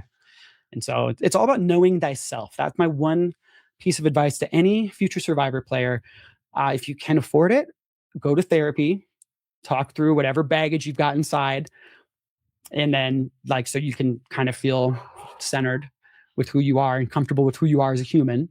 And that's one thing I wish I did. I went to therapy a lot after the game, not because the game like messed me up, but because I realized the value of. Oh, it's huge, dude. I went through a divorce actually back in 2021. Therapy helped me so much, dude. And not just with that, but like, I started discovering things about myself that like I didn't know, you know what I mean? Like, finding out why I reacted certain ways due to like things that happened maybe when I grew up or something, it's a very beneficial tool. And I really enjoy that you said that. So yeah, I mean, coming back from Survivor, I kind of learned that about myself. talking to the cameras sometimes felt like, during a confessional, kind of felt like a therapy session, because you're getting to air out all your feelings and what you're being totally truthful. And that's a lot of what therapy is. It's just kind of unpacking shit. And so I was like, damn, I want to keep doing that. And so I was one thing for the first month back, I hadn't gone to therapy, and I was like, I kind of missed the outlet of getting to share all my stuff. And I share things with my partner, but there's some difference when it's a stranger and an unbiased right. And that, whatever you tell them, it's not going anywhere else. It's just between you guys. Like it's a very your partner, as much as you love them, and they're you want to unpack that stuff. And so I've been going to therapy every single week since I've been back, and it's helped me process the entire Survivor experience, because I think it's really hard for a lot of players when you see the episodes air. Everyone is the main character of their own story, and everyone has like their story arc that they expect to get shown. And the reality is there's just not enough airtime, like you said, to show all of it. It just feels like it's like newer reality TV shows. Some of them, the players go on there and you can tell they just kind of have an agenda of like just gaining a following on social media. They're kind of like performative in a way that's like not fully authentic sounding, or they're maybe just playing up the drama to get views and clicks and shit, which is great for television. But I love that Survivor was giving a spotlight to people that it's making the right type of people famous, like giving the right type of people a good platform, like people that are good for culture. Like I loved Mitch and like Eva, how their story 48. I thought that was awesome. I thought they handled my hearing aids very tastefully, things like that. And like knowing that there's a voice for people that maybe aren't shown as in every show, people with disabilities or, things like that, I think is really cool. My experience with meeting a lot of the Survivor alumni, they are in real life the same as they were on the show. And like, I don't know if that's the case with every show. I haven't met everyone from like shows like Love is Blind or something, but like, I don't get that same vibe. And that's why I really love Survivor. And I got to meet Rupert, who was my idol.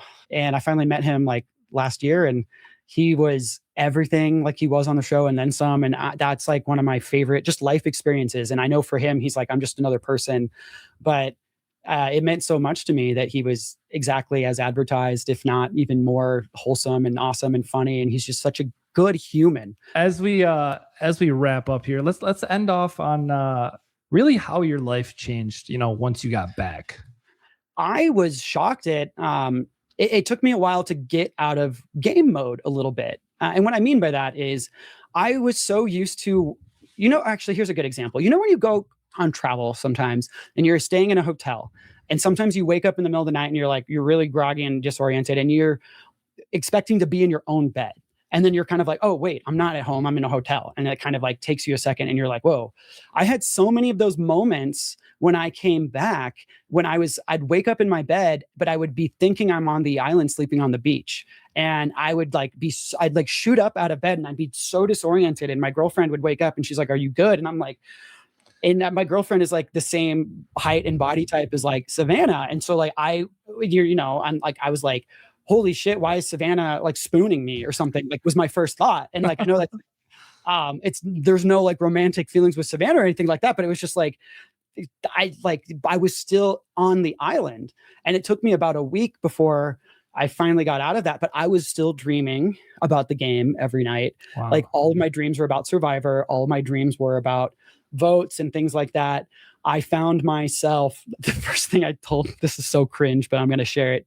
The first thing I came back and told my girlfriend was, I was like, I want you to know that I will never keep any secrets from you. You're my number one in life. And I was talking in like game talk still, but like part of the thing I realized in the game was like, I was like having someone that you can truly trust. I was like, I'm not going to keep any secrets from you. Not that I was before, but I just wanted to like reiterate that. But like a lot of the game is constantly reassuring your allies that shit that's like kind of a given in a relationship. I had been with her for a year and a half at that point. That's kind of unspoken that she's my number one, but like I felt compelled. Yeah. And I think you were craving that relationship because you were deprived of it for so long and you didn't have that person. Right. And I just was like, I was able to get back into eating fairly reasonably. I mean, I told you about the Chick-fil-A. I went too hard, too fast. I flew too close to the sun. I Icarused it. Should have eased it to maybe an 8 count and worked my way up to the 50 count. But my sleep schedule was fucked, for sure. Because I took a couple weeks off before I went back to work. I had lost over 20 pounds throughout the experience, and I looked different. I looked gaunt. And when I left, for work, my manager was the only person that knew I was going on the show. Everyone else, I told I was going on personal leave. I didn't even tell them vacation because it was a bad time to be taking vacation. I was program manager and we were trying to get a new program up and running, like a new contract. And that is the most busy and important time for a program manager, as you know. And so but like Survivor's a once in a lifetime thing. So I had to come up with an excuse to tell my work why I was leaving. And I told them personal leave, because it was personal. It's not vacation. And when you say it's personal, a lot of people read between the lines and they don't pry too much. Mm-hmm. And I was like, this, I can tell them eventually when it gets released formally, but until then. So I was genuinely nervous that they were going to think I went to rehab and lost a bunch of weight or something the opposite, or went on some weird, not weird, but it's like, sorry, I don't mean to say that these retreats are weird, but like some sort of like spiritual retreat that I lost a lot of weight or something, because like I looked different. I looked gaunt. Like I came back and like my family was like, holy shit. And so that was a big thing. I was trying to gain weight back, but it was really hard. And like I originally was only supposed to take 1 week off before going back to work. And I eventually ended up calling my manager and I asked for a second week because I still hadn't gained weight back and I still I wasn't on a good sleep schedule and I just like wasn't in the right mindset to jump back into work. So that was really hard. But the hardest thing for me, I kind of touched on already, was the going from constant stimulation, feeling like I felt like the most invigorated in my entire life, to kind of easing back into real life. And that was really hard. And I think it was really, really hard. I think the thing people don't talk about a lot is how challenging it is for partners of people that go on the show. Not only are they gone with no contact for 5 weeks, but you're back home, keeping the wheels running on everything. But when they get back, like they're not really back. At least I wasn't really back for a while. And there are still times like I still talk with my girlfriend occasionally, and I'm going to be transparent. Like there are moments where she's like, you've changed, and like, not necessarily for the worse, but like I'm different. Some of it's positive. I'm a lot more confident. I was able to shed this like irrational sense of imposter syndrome, but some of it, I do feel like I'm still chasing the high a little bit. And that's not necessarily a bad thing, but it's a change in lifestyle from the lifestyle that we had established together before I left. And that's got to be hard for someone, right? They kind of expect you to, this is just a mini hiatus and then life will resume when you come back. And for some people, maybe it does. But for me, like I kind of realized all these things that I was capable of while I was out there. And now my goals are a little bit different in terms of like life and career and things. And she's still very much a big part of that, but like it's a little different, And so like those are the kind of little things that I think must be really, really hard for a partner. I was staying up late. I was drinking more than I used to, because I wanted to party and I didn't want the party to stop, dude. I wanted to keep going, vibes, like good feelings. And so I was kind of acting like I was back in college again. And like, that's disruptive for someone in their 30s that has a normal work routine. And so I tried to get as much of that out before I went back to work, but it was kind of hard. And like, then I established a good baseline, got back into a groove. And then the second wave hits, and that's when the season starts airing 6 months later. And now you're reliving everything again, which is fun, but you don't know what the edits are going to be. And you don't know how you're going to be portrayed or received. And so every week you are a little nervous, and you start to remember all the things that you said about people, and you've grown to know these people as not just the people in the game, but like out after the game, like we became very close, like a lot of us. And you kind of feel guilty. Like some of the things I said about Christina, I felt very bad about, but then I also had to forgive myself a bit because I was like, that's how I was feeling in the moment. And like, I was just honest and truthful. And and so like there's all these different things that are going through your mind each week. And I think everyone processes it differently. But for me, like I was chasing that feeling of not needing the Adderall for my ADHD anymore by filling my life to the brim with extracurricular stuff. And that is a recipe for burnout. And that's Yeah. what happened to me a little bit. And Thank you for sharing that. That was insightful, honestly.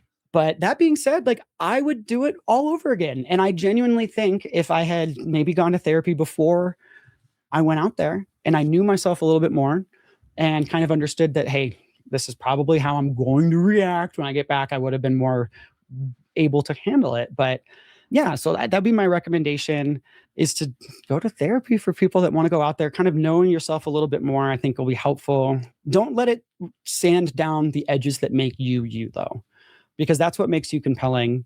That's what makes you interesting are your flaws. So don't go to therapy and think, okay, how can I mask these things that are, I think I don't know what recipe they're looking for when they're choosing folks to go play, but I have to imagine that having flaws is not necessarily a bad thing. That makes you human, and the things that make you human make you relatable. And they don't want like a perfect human specimen out there. They want flaws. They want real people, and they want the kid who's crying on day 1, day 2 because he doesn't think people like him. He's 35, but he still has this baggage from being in high school. But to watch that person grow into someone that's now confident is like very fun and like very relatable and inspiring. And like, so but like knowing those things about yourself, I kind of knew I was going to go in.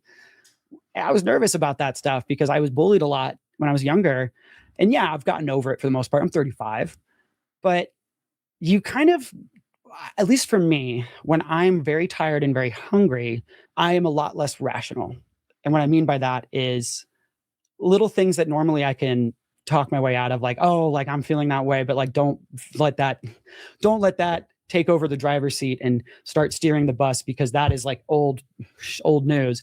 Now all of a sudden, that passenger that you were able to put in the back seat is like able to move to the front seat and is now shouting directions at you a little bit more and is a much louder voice that is coming up in your head. And you don't have those support systems, those people that when I get into these anxiety spirals or like get in my head and overthink things, I'd talk to my girlfriend and be like, am I overthinking this? And like 9 times out of 10, it's yes.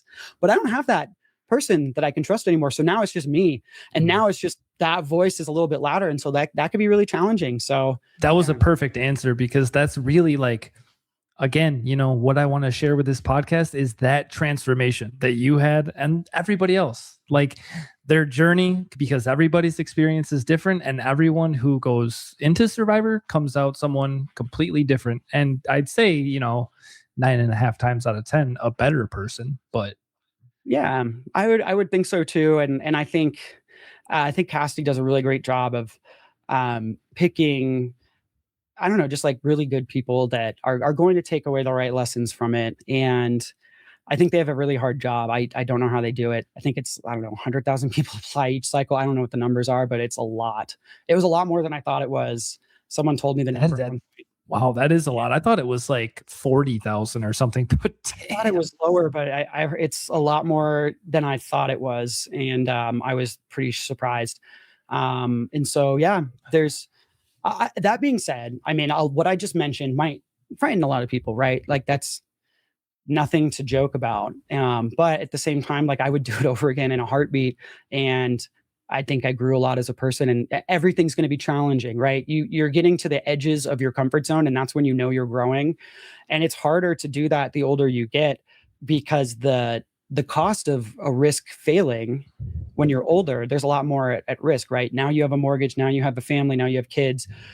If you mess up in your 20s, it's easier to start over. You're like, okay, well, I don't have much. It's just me, right? I'm the only one impacted. But when there's other people tied to it, you start to be, at least I do, maybe a little bit less risk.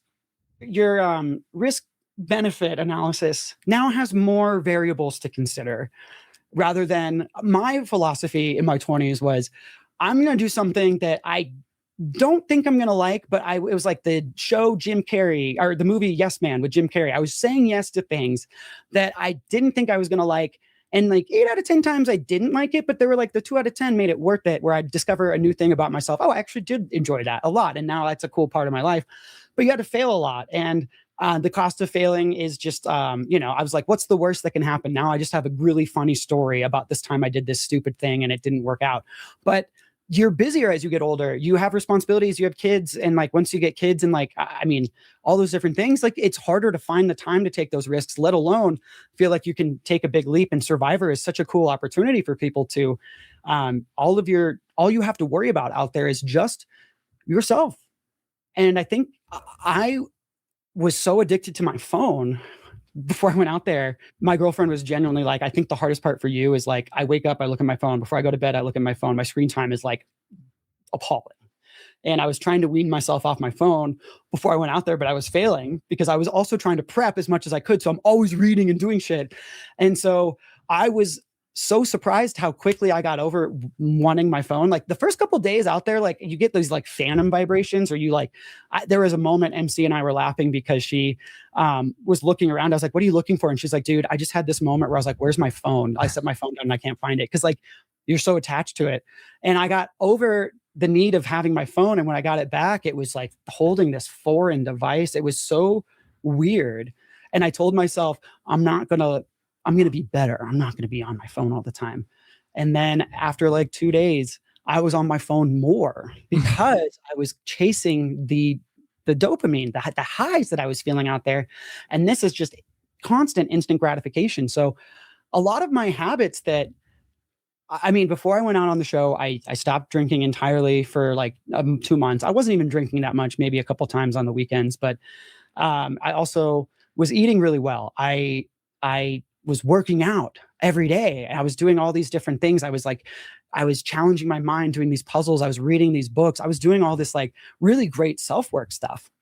And then when I got back, I like backslid into all my bad habits and actually got worse than I was before I went out there for a little bit. And then it took me a while to climb back out. And so if I had been more aware of myself before I came back, I still probably would have backslid a bit, but maybe not in as deep of a hole, not the Mariana Trench that it felt like for a bit getting myself out of. But yeah, at the end of the day, though, it has made me a much more resilient person. I don't crave people's approval the way I used to. I'm okay with people not liking me. I don't have imposter syndrome anymore. I'm now chasing some other big dreams and side quests that I previously talked. Good for you, man. And I want that for everybody that ends up on the show or doesn't. I think that a lot of what Survivor kind of taught me too was sitting out there on the island. It took a while before it really sunk in that I was on the island playing this game and that I was one of however many thousands of people that were chosen, and how special and unique that was. And like once it sunk in, I realized how much my fears had been holding me back. I delayed applying for Survivor several years because I just wrote myself off. And it wasn't until my current girlfriend heard me talking about, oh, I'd play this way, I'd do this way, I'd cry, blah, blah, blah, blah. I'm going to apply one day, I'm going to apply. And she was like, just shut up for no one else's benefit than my own. So you'll shut the fuck up about it. But like you owe it to yourself. So you don't wonder 10 years down the line, what if? But yeah, like that's what got me off the couch and got me to apply. And it was like one of those moments that I realized I was the one getting in my own way. And I think when you have that realization, it opens a lot more doors, for better, for worse. Now I have analysis paralysis because I'm like, now I've always had like all these other dreams, like music and stuff. But I was like, I don't know, like it's starting a serious band at 35, 36 now. Like what the fuck? But now I'm like, why not? Like try it. Like what's the worst?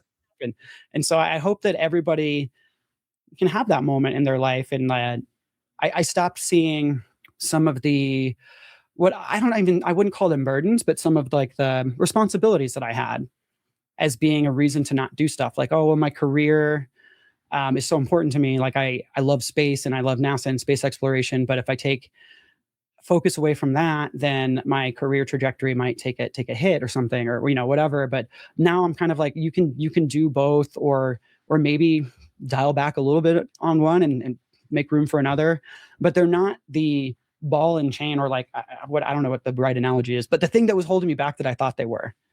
And it's unfortunate that it took me having to have an experience like Survivor to snap me out of that. But I hope people, if they take anything away from this, is like if you want to make something happen, you can make it happen. You just might not. I heard a quote, and I think it was from Donald Glover, and they were talking about, he's such a multi-talented person. He's a super talented musician, comedian, actor, and someone asked him, like, how do you, like, what does it take to do that? And he's like, you know exactly what it takes. You just don't want to do it. And it takes full devotion, going all in. And when I finally made the choice to apply to Survivor and take it seriously, is when it clicked. And it was the first time I ever applied. I got on, but like I took it extremely, like it was a second full-time job. I was looking up casting videos from past contestants that were on YouTube. I was looking up casting tips from the casting people themselves, the producers that were out there putting, I was doing all this research. I was watching the show. I would be commuting to work, and I would set my phone up on this little mount, and I'd be driving in stop and go traffic, and I would practice recapping my day as if I was in a confessional. And because I was nervous that I wouldn't be a good storyteller or be, and I was like, if I can turn a mundane average day at work into something funny, then I might be something that a casting person would be like, that's a good storyteller, let's get him on the show. And I did that for months and months, even before I applied to Survivor. But like, I knew in my head, I was like, that's where I'm going. So every moment that I had that wasn't work and wasn't an obligation, I was thinking about it. It's tough. And like a lot of people too, and I thought I was over this because I've been making music and doing that exercise for so long, but hearing your own voice, you might feel this way sometimes when you watch back your show on YouTube, but like hearing yourself, like a lot of times I watch myself, I'm like, oh, I'm so cringy. Like, why did I do that? Why am I talking so much with my hands? And that's what makes you though. And like, just getting over that anxiety of seeing yourself is a big hurdle. And I think that really helped me with that. But I'd recap my day, and you do that enough times, and then you kind of just become a better storyteller, which also helps me as a communicator in my job in life. And it's just the great thing about Survivor is all the skills that you are cultivating to be a good Survivor player also just genuinely make you a better human being and better. All of those skills are transferable, and it's so awesome. And yeah, it just makes you a more resilient person, and it just helps you. I think it's so easy to get stuck in a cycle of comfort, right? As humans, we're designed to not, biologically, our brains don't want to take the hardest path. We want to go towards the path of least resistance. Mm-hmm. But like training yourself every day as you're prepping for things like Survivor or whatever it is, to seek the discomfort will help you grow where others might be stagnating, where others might be content. And like, if that's what makes them happy, then that's great. Everybody has their own goals, and there's nothing wrong with being in a routine that makes you happy and not feeling compelled to grow. But like me personally, I have this like bug or drive that it's like in my belly that like eats away at me if I am not chasing some sort of dream. And it just took my girlfriend snapping me out of it to go from talking about it as a dream to actually chasing it full speed ahead. Instead, I was meandering, but yeah, it's so funny. I would always I started treating watching old episodes of Survivor as preparation. And so, yes, my screen time was awful. And, but like I'd be in the shower and I'd be watching an episode of Survivor while I'm showering. Or I would watch it so much that I told myself I can only watch the current seasons that are airing while I'm working out. So I'd be like on a treadmill, and the only time I could, and so it forced me to work out. And so I would couple it with other things that would help me train. I bought this, I knew balance was such a big part of the challenges. And so I bought this slackline, and I started slacklining every day. And then I would practice like balancing on one leg for as long as I could and balancing to another leg. And I would try to get up to like 5 minutes balancing on each leg at each time. Little things like that, you just start like, I started rock climbing, and because like grip strength is such a thing. And I hate cardio, bro, with like everything inside of me. You and me both, dude. And that was the one thing I never really did enough of before I went out there, if I'm being truthful. I just like, I lifted weights, I did balance, I did some high intensity training classes, but like I should have been running more. Maybe I could have outlasted Savannah in that Captain Morgan balance challenge if I had done a little bit more leg day. I still was able to surprise myself when I ran around that island. I had not run 2 miles consecutively since probably high school or when I was playing hockey, doing endurance training. I would run a mile and I'd be like, okay, cool, I'm done. Like that's a good thing. But I found out later it was 2.5 miles. Wow. And the test runners that when they were formulating it, they told me that the test runners were completing it in about an hour and 15 minutes. That was the average time that it was taking. And they were a little nervous because it was very treacherous and they were, you have to climb over these rocks and it's slippery and someone could easily get really hurt. And, it's timing the time, like all these different things. They were really, but hour and 15 was like the average. And so I was able to complete it, they said, in 30 minutes or like a little less than 30 minutes. And so they were apparently very shocked that someone on an empty stomach that hadn't been sleeping had completed it that quickly. But I think that's kind of a testament to what the game will unlock inside of you, because I was so bad at cardio and running. And when I found out that it was running around the island, I was like, oh my God, I was running for my life because I could have lost my vote if I didn't make it. And so there were so many times where I wanted to stop and walk for a bit or sit down and rest, but I kept moving, even if it was a little bit, just kept running at a slightly above walking pace every step of the way. And they were blown away at how quickly I completed it. And I got back and the tide had looked like it hadn't even moved. And I remembered after all of everything was over and I had stopped crying and like I kind of like, whew, okay, now I'm going back to camp. I remember looking over at the tide and I was like a little pissed and I started laughing. I was like, damn it, I could have freaking walked half of it, or like I could have walked more. And like instead I killed myself and probably burned more calories that precious calories that I could have stored for a challenge. But that was probably the quintessential, like that was my moment where I shed, like that imposter syndrome was gone after that. Cause I was like, damn, I'm capable of so much more than I ever gave myself credit for. And then I went on to win the next immunity challenge, which I thought was hilarious. Like, you never know what people are saying when you leave the island or are in the confessionals. And I never take anything personally or anything, but it was very satisfying to see everybody back at camp. They were like, I'm so happy that Steven's going. He's just going to tire him out and then we'll vote him out. Like he's just going to gassed. Like even if he gets an advantage, like he's still cooked. And everyone was so confident. And I came back and I won. And it was a big middle finger to them. I was like, don't doubt me. The funny thing that they didn't show, but was a really funny moment for me, was after I got back from that journey and I was on the beach and I finished explaining what happened and everything. I was like, what were you guys up to while I was gone? And they're like, well, we're really hungry. We're trying to catch a chicken. We tried, but we were unsuccessful. And then we realized you're the only person still here that was able to chase down and catch a chicken. Would you be able to do that for us now?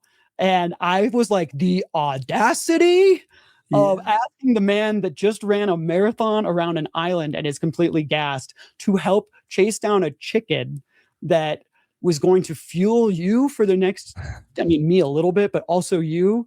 I just kind of laughed in their face and I was like, no, I'm going to go lay in the hammock. And there's dude, no beat. I was like, dude, the lion, the witch, and the audacity of this bitch, like asking me to go do this. I was like, are you kidding me? It was so funny though. Like they shot their shot. No harm in asking. And I watched the clip back of, and this is why I think Rizzo is so fun to watch. And he's such a fun and compelling player. Is he's so animated and funny. And he's like, he would imitate the chicken. And he told me the story of how he's like, bro, this chicken was about to peck my eyes out, dude. He's like, it was like, like, he like does the chicken noise and like, he's hysterical, man. I will say Rizzo's probably the person who my opinion have changed the most as the merge went on. I thought that he was lying about his age at first. He said he was 25, but I knew Alex was 26, and Alex being in DC is just very mature and wise for his years. I think that's a big part of it. And I do think Rizzo was probably playing up some of the personality stuff. Yeah, that made the Rizz God. He never mentioned that ever. That's what Sophie said. That never came up, and like that impressed me a lot too. And on surface level, like it sounds anyone that refers to themselves as a god is like really cringy, but he impressed me a lot when he was when he lost a fire and he came back, him and I talked until like 4 a.m. at Ponderosa. And because we were just comparing game strategy notes, and I was like, oh, did you know about this when I did that, blah blah blah, or what were you thinking here? And I asked him about the Rizz thing, and he's like, hey, I know it sounds cringy, but he's like, I grew up with a lot of hardship and all these different things, and he told me his story that was aired, but he's like, that was something I would tell myself, like, I can do it. I'm not just Rizzo, I'm the Rizz God, and like that helped me get through tough times, and I gained so much respect for him, and like he just knows himself. But like I found him, I'm going to be honest, incredibly annoying when I first met him. He just kept like, he was like a soundboard of like these little like brain rot Gen Z sayings that like he kept like quoting cinema. Yeah, cinema, fire, cooked. He'd be like, I'm pissed all the time. Like every time something would happen, like, I'm pissed. It was like I was like, does he have Tourette's? Like it's like a tick that he's like, I was like, shut up. But then I got to know him and talk to him more. And I realized, I think that was just more of him. I mean, he is very funny and entertaining, and like that's just who he is as a person, but there are so many more layers to him. And I am very proud to call him like a very close friend now. I absolutely adore Rizzo, but like, I'm not gonna lie, he was like, I almost wanted to vote him out first over Savannah and Nate personally, just because I was like, I just can't listen to this kid for, that was the only time he made me feel old, I think. And I thought he was lying about his age. And I remember at the merge feast, we all took one sip of the beer and we kind of passed it around as like hey, we made it to the merge. And he was the only person that wouldn't drink alcohol. And he claimed he just didn't like drinking. And I was like, this kid is definitely lying about his age. He's under 21. He's not allowed to drink it. And so I came back and I knew that Alex also had the same thought in his head, because Alex is like, I'm 26 and like he acts so much younger than me, like he's got to be lying. So I went to Alex and I tried to spread this rumor that he was underage, and I was just like, even if it's not true, I'm just gonna throw him under the bus, like whatever. And it never really took hold. And it was like, I don't know, 3 or 4 days later, him and I were just walking to get water, and I'll never forget, he just kind of like casually started, he was like half pissed but half amused. He was like, by the way, were you the one that's been telling people that I'm not 25?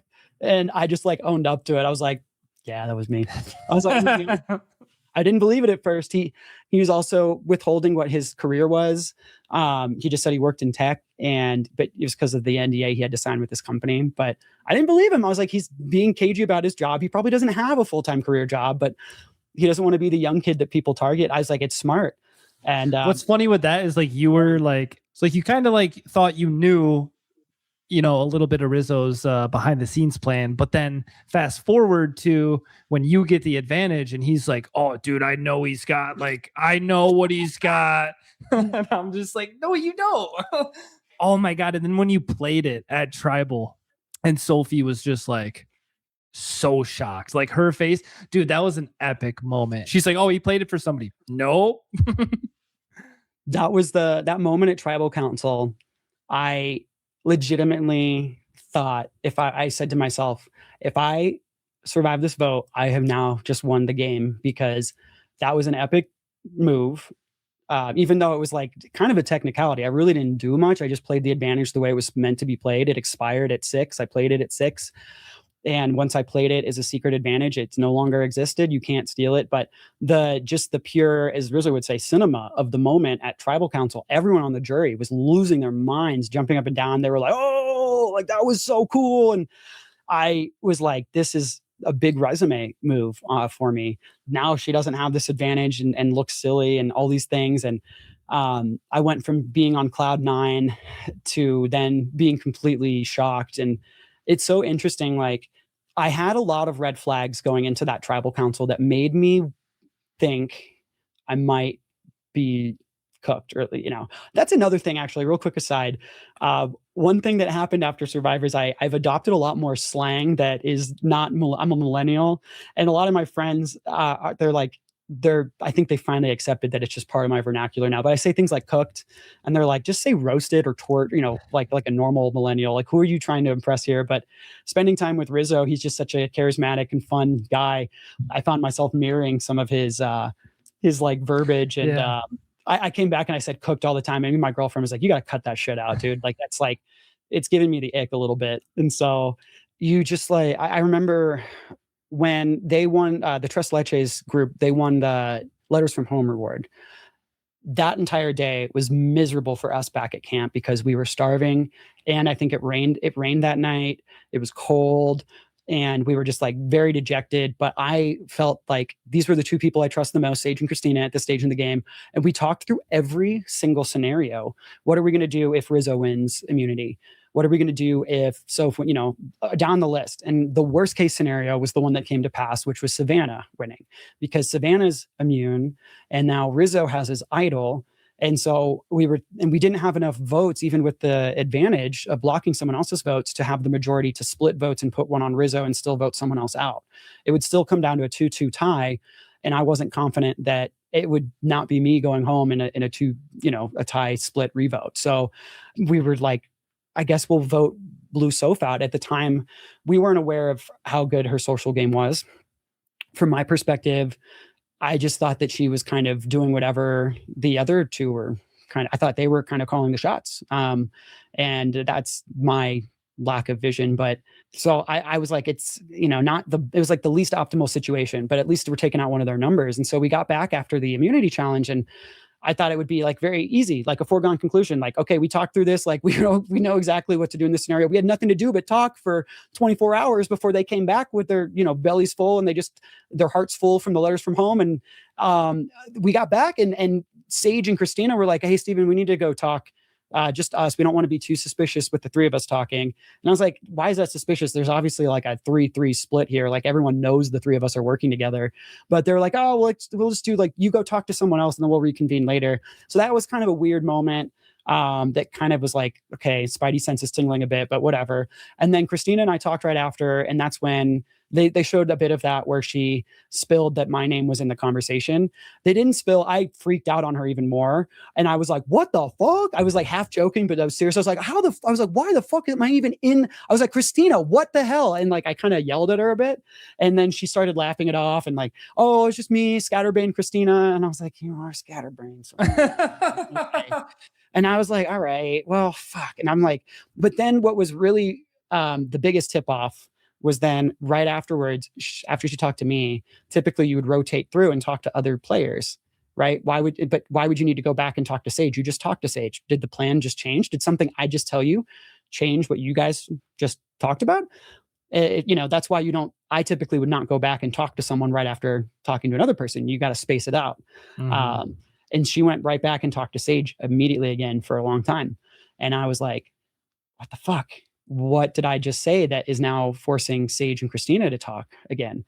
And Christina I think she said something like, oh, I'm just going to go reassure Sage that you're on board, that we're not going to do that. And I'm like, I can do that. You don't have to. It was like weird. It was weird, but I was in the moment and I was like, okay, I'm going to go talk to Rizzo now. So I was talking to Rizzo and I told him, I was like, Christina said the weirdest thing and she just dropped my name and I have half a mind to vote her ass out now because blah, blah, blah, blah, blah. Like, I can't believe she would even entertain that. And like the fact that she told me, and he goes, the look on his face was like, he was shocked that she said that to me. And he was like, whoa. She's her closest ally though. She played her idol for you. She's just Christina. It's just Christina being Christina. Come on. Don't worry about it, Steven. And I was like, why is he trying to reassure me when we're not working together? And I like all of these different little red flags. I was just like driving by, like I'm on the Autobahn at like 60 or 100 miles an hour, ignoring them. Because in my gut, I was like, there's not much more I can say. Like, I made my case with every single person, but if my allies ultimately decide to flip, I don't know what more I can tell them to like convince them that this is the right move to keep me. And there was one moment at the very end, right before we went to tribal, Rizzo was walking and he was like, he does this thing where when he's thinking really hard, he strokes his mustache. And he was kind of doing this thing. And he was like thinking really hard for like 10 minutes, it felt like. And then he ran down to talk to Sage, who was on the beach packing up her bag by the boat. And he only talked to her for like 2 minutes. And he came back up and then he was all walking and he was like whistling and like humming a tune, like he was like a weight had been lifted from his shoulders.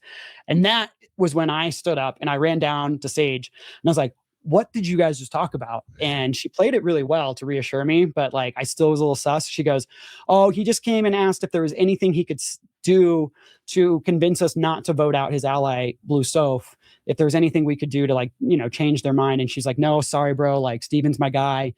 We've been planning, you know, it just is what it is. You can play your idol for her if you want, but it might be a risk for you because like we might throw a vote on you if we get a sense that that's going to happen, all these different things. And she's like, don't worry, I got you. And like up to that point, Sage had been nothing but completely honest with me. When she could have not been, and she was always they didn't show her in our relationship as much.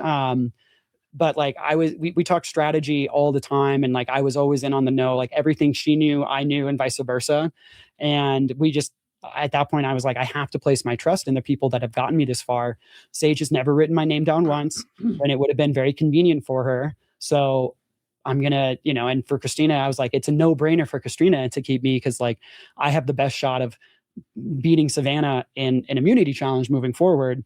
And I will absolutely take her to final tribal. She knows that. So like, I'm an easy ticket to the end, but that was where that's where I messed up is I overestimated how much they would want to take me. So anyway, those are the little things in Survivor. Like as that moment was happening at Tribal Council, I was like not certain that it was going to go my way. And there was another and what really freaked me out the most was after I blocked after Sophie's knowledge is power didn't work. Like I expected the Uli members to be like jaw drop, shocked, like what the hell's going on? And they were, but then I looked over and Sage and Christina were looking at each other like equally as confused. And I was like, either this is the best theater I've ever seen, because that's what Tribal Council is, and like blah, blah, blah. But like at this point, the jig is up. They know I'm blocking one of the Uli members' votes. Why are you pretending like to put this like face on for them in theater? That was when I was like, I was like, oh man. But I remember there was a full moon and I was like, this is my necklace is a moon. It's like a geographically accurate moon. And I remember holding the necklace up and like kissing it and being like, oh my God. And like, I remember thinking to myself, I was like, I think I have it though. I really did. I like gaslit myself to disregard all of those little warning signals that in hindsight seem bright red. But at the time I was able to turn the vibrance down on it a bit and make it more palatable. And yeah, man, I just was like, and so there's no shade, no hard feelings towards Sage or Christina for playing the game, playing it hard and taking me out. That's the name of the game. But I did tell my human level too, because I thought we had connected. And even though I'm a very logical person, take emotions out of it. I was feeling emotional at the time. So that's why I told her what I told her. And then Christina asked if she could hug me, and I pretended not to hear her because I was like, fuck that. I'm not coming to hug you when you just voted me out. Are you joking? Like I was like, I kind of expected Christina to maybe go with whatever plan the other people came up with. I didn't think that she was necessarily the mastermind behind it, just because her and I day one, like it was nice to see that she did advocate to keep me. Like she did try to convince people not to vote me out. But so I didn't like place as much blame on her. But I was a little annoyed that I just like so easily went along with it. But I was incredibly hurt because I felt like this was only possible because Sage decided to do it, because Christina wouldn't have done it if Sage wasn't on board. And the other three were going to write my name down anyway. So Sage was the swing. And so that's why I was more hurt by her. But I wasn't even bitter in the final tribal though. I think the edit kind of made it seem like I was more than I was. I did want to go out and mean mug her a bit because I wanted to make her feel the heat. I was pissed, but I also wanted her to give her a chance to kind of explain to the class what the method behind the madness was, because I was a little surprised when I got to Ponderosa that the perception was that we had this 7-person alliance that everyone was, that we cannibalized. And that was kind of me in tunnel vision. I had missed the big picture, but they weren't wrong. We did have the numbers. And Nate told me, he goes, I expected to see all 3 of my allies, Sophie, Rizzo, and Savannah, follow me right out the door. And I was like, okay, well, we just lost the block. And then you guys kept making moves that seemed against your best interest, but working closely with Sage, I knew there was more logic behind it, because I knew, there was more behind it than I think they realized. And so I was very open-minded. And ultimately, though, I was just very impressed with the game that Savannah had played. And as much as I wanted to vote for Sage, I thought that Savannah just did a very excellent job of articulating like the moves that she made in a way that I didn't quite feel from the other two as much. And I think that from being the biggest target the entire time sitting in those final three, Savannah was always at the top of our list of people that we wanted to vote out. And then whether it was our own incompetence getting in our own way that gave her a little bit of luck to slide by a vote, or their own intimidation and gameplay tactics, she made it to the end. And I was like, I have to give credit where credit's due. And so I'm very excited. As much as I would have loved to be on 50 and would love another shot to play, I am very excited that Rizzo and Savannah are going to represent our season. And I wish them the best of luck in 50. And I'm very excited to see them play. So I'll kind of end on that note with that comment that went on for way too long. I'm a yapper, man. Listen, man, I'm a yapper too. That's what I was saying. I told you from the beginning, like, this is going to be bad. We're going to, but no, I really, really, truly, sincerely appreciate you coming on here. You shared an unbelievable amount of insightful information, and I'm really proud of you and the game that you played. And yeah, man, I look forward to seeing what you got going on in the future. I expect to see some pictures from the birthday party tonight. Yeah, thanks, man. If you're ever in Colorado, hit me up. We'll hang out. We'll grab a beer or something or whatever. And I appreciate you having me on. I appreciate you reaching out. And I think I like the general thesis of like what you're getting at, which is and I think that's the part that was the hardest for me, was not knowing what the after part was going to be like. Or like at least I severely underestimated it. Like everyone told me it was going to be hard, like adjusting back to real life, but I always just like felt that I was built different. But hopefully hearing some of the stuff will just give people more insight. I hope it doesn't scare people away from going on, because I mean, everything you do is going to have some challenges and everyone experiences different. I think some people adjusted just fine coming back. Me personally, though, I'm just the way I'm wired. I struggle a little bit, but I wouldn't trade it for the world. I'd do it again. And in a heartbeat. And I hope you do, man. I hope to see you on a future season. I'd love that. And, we'll see what the fates have in store for me.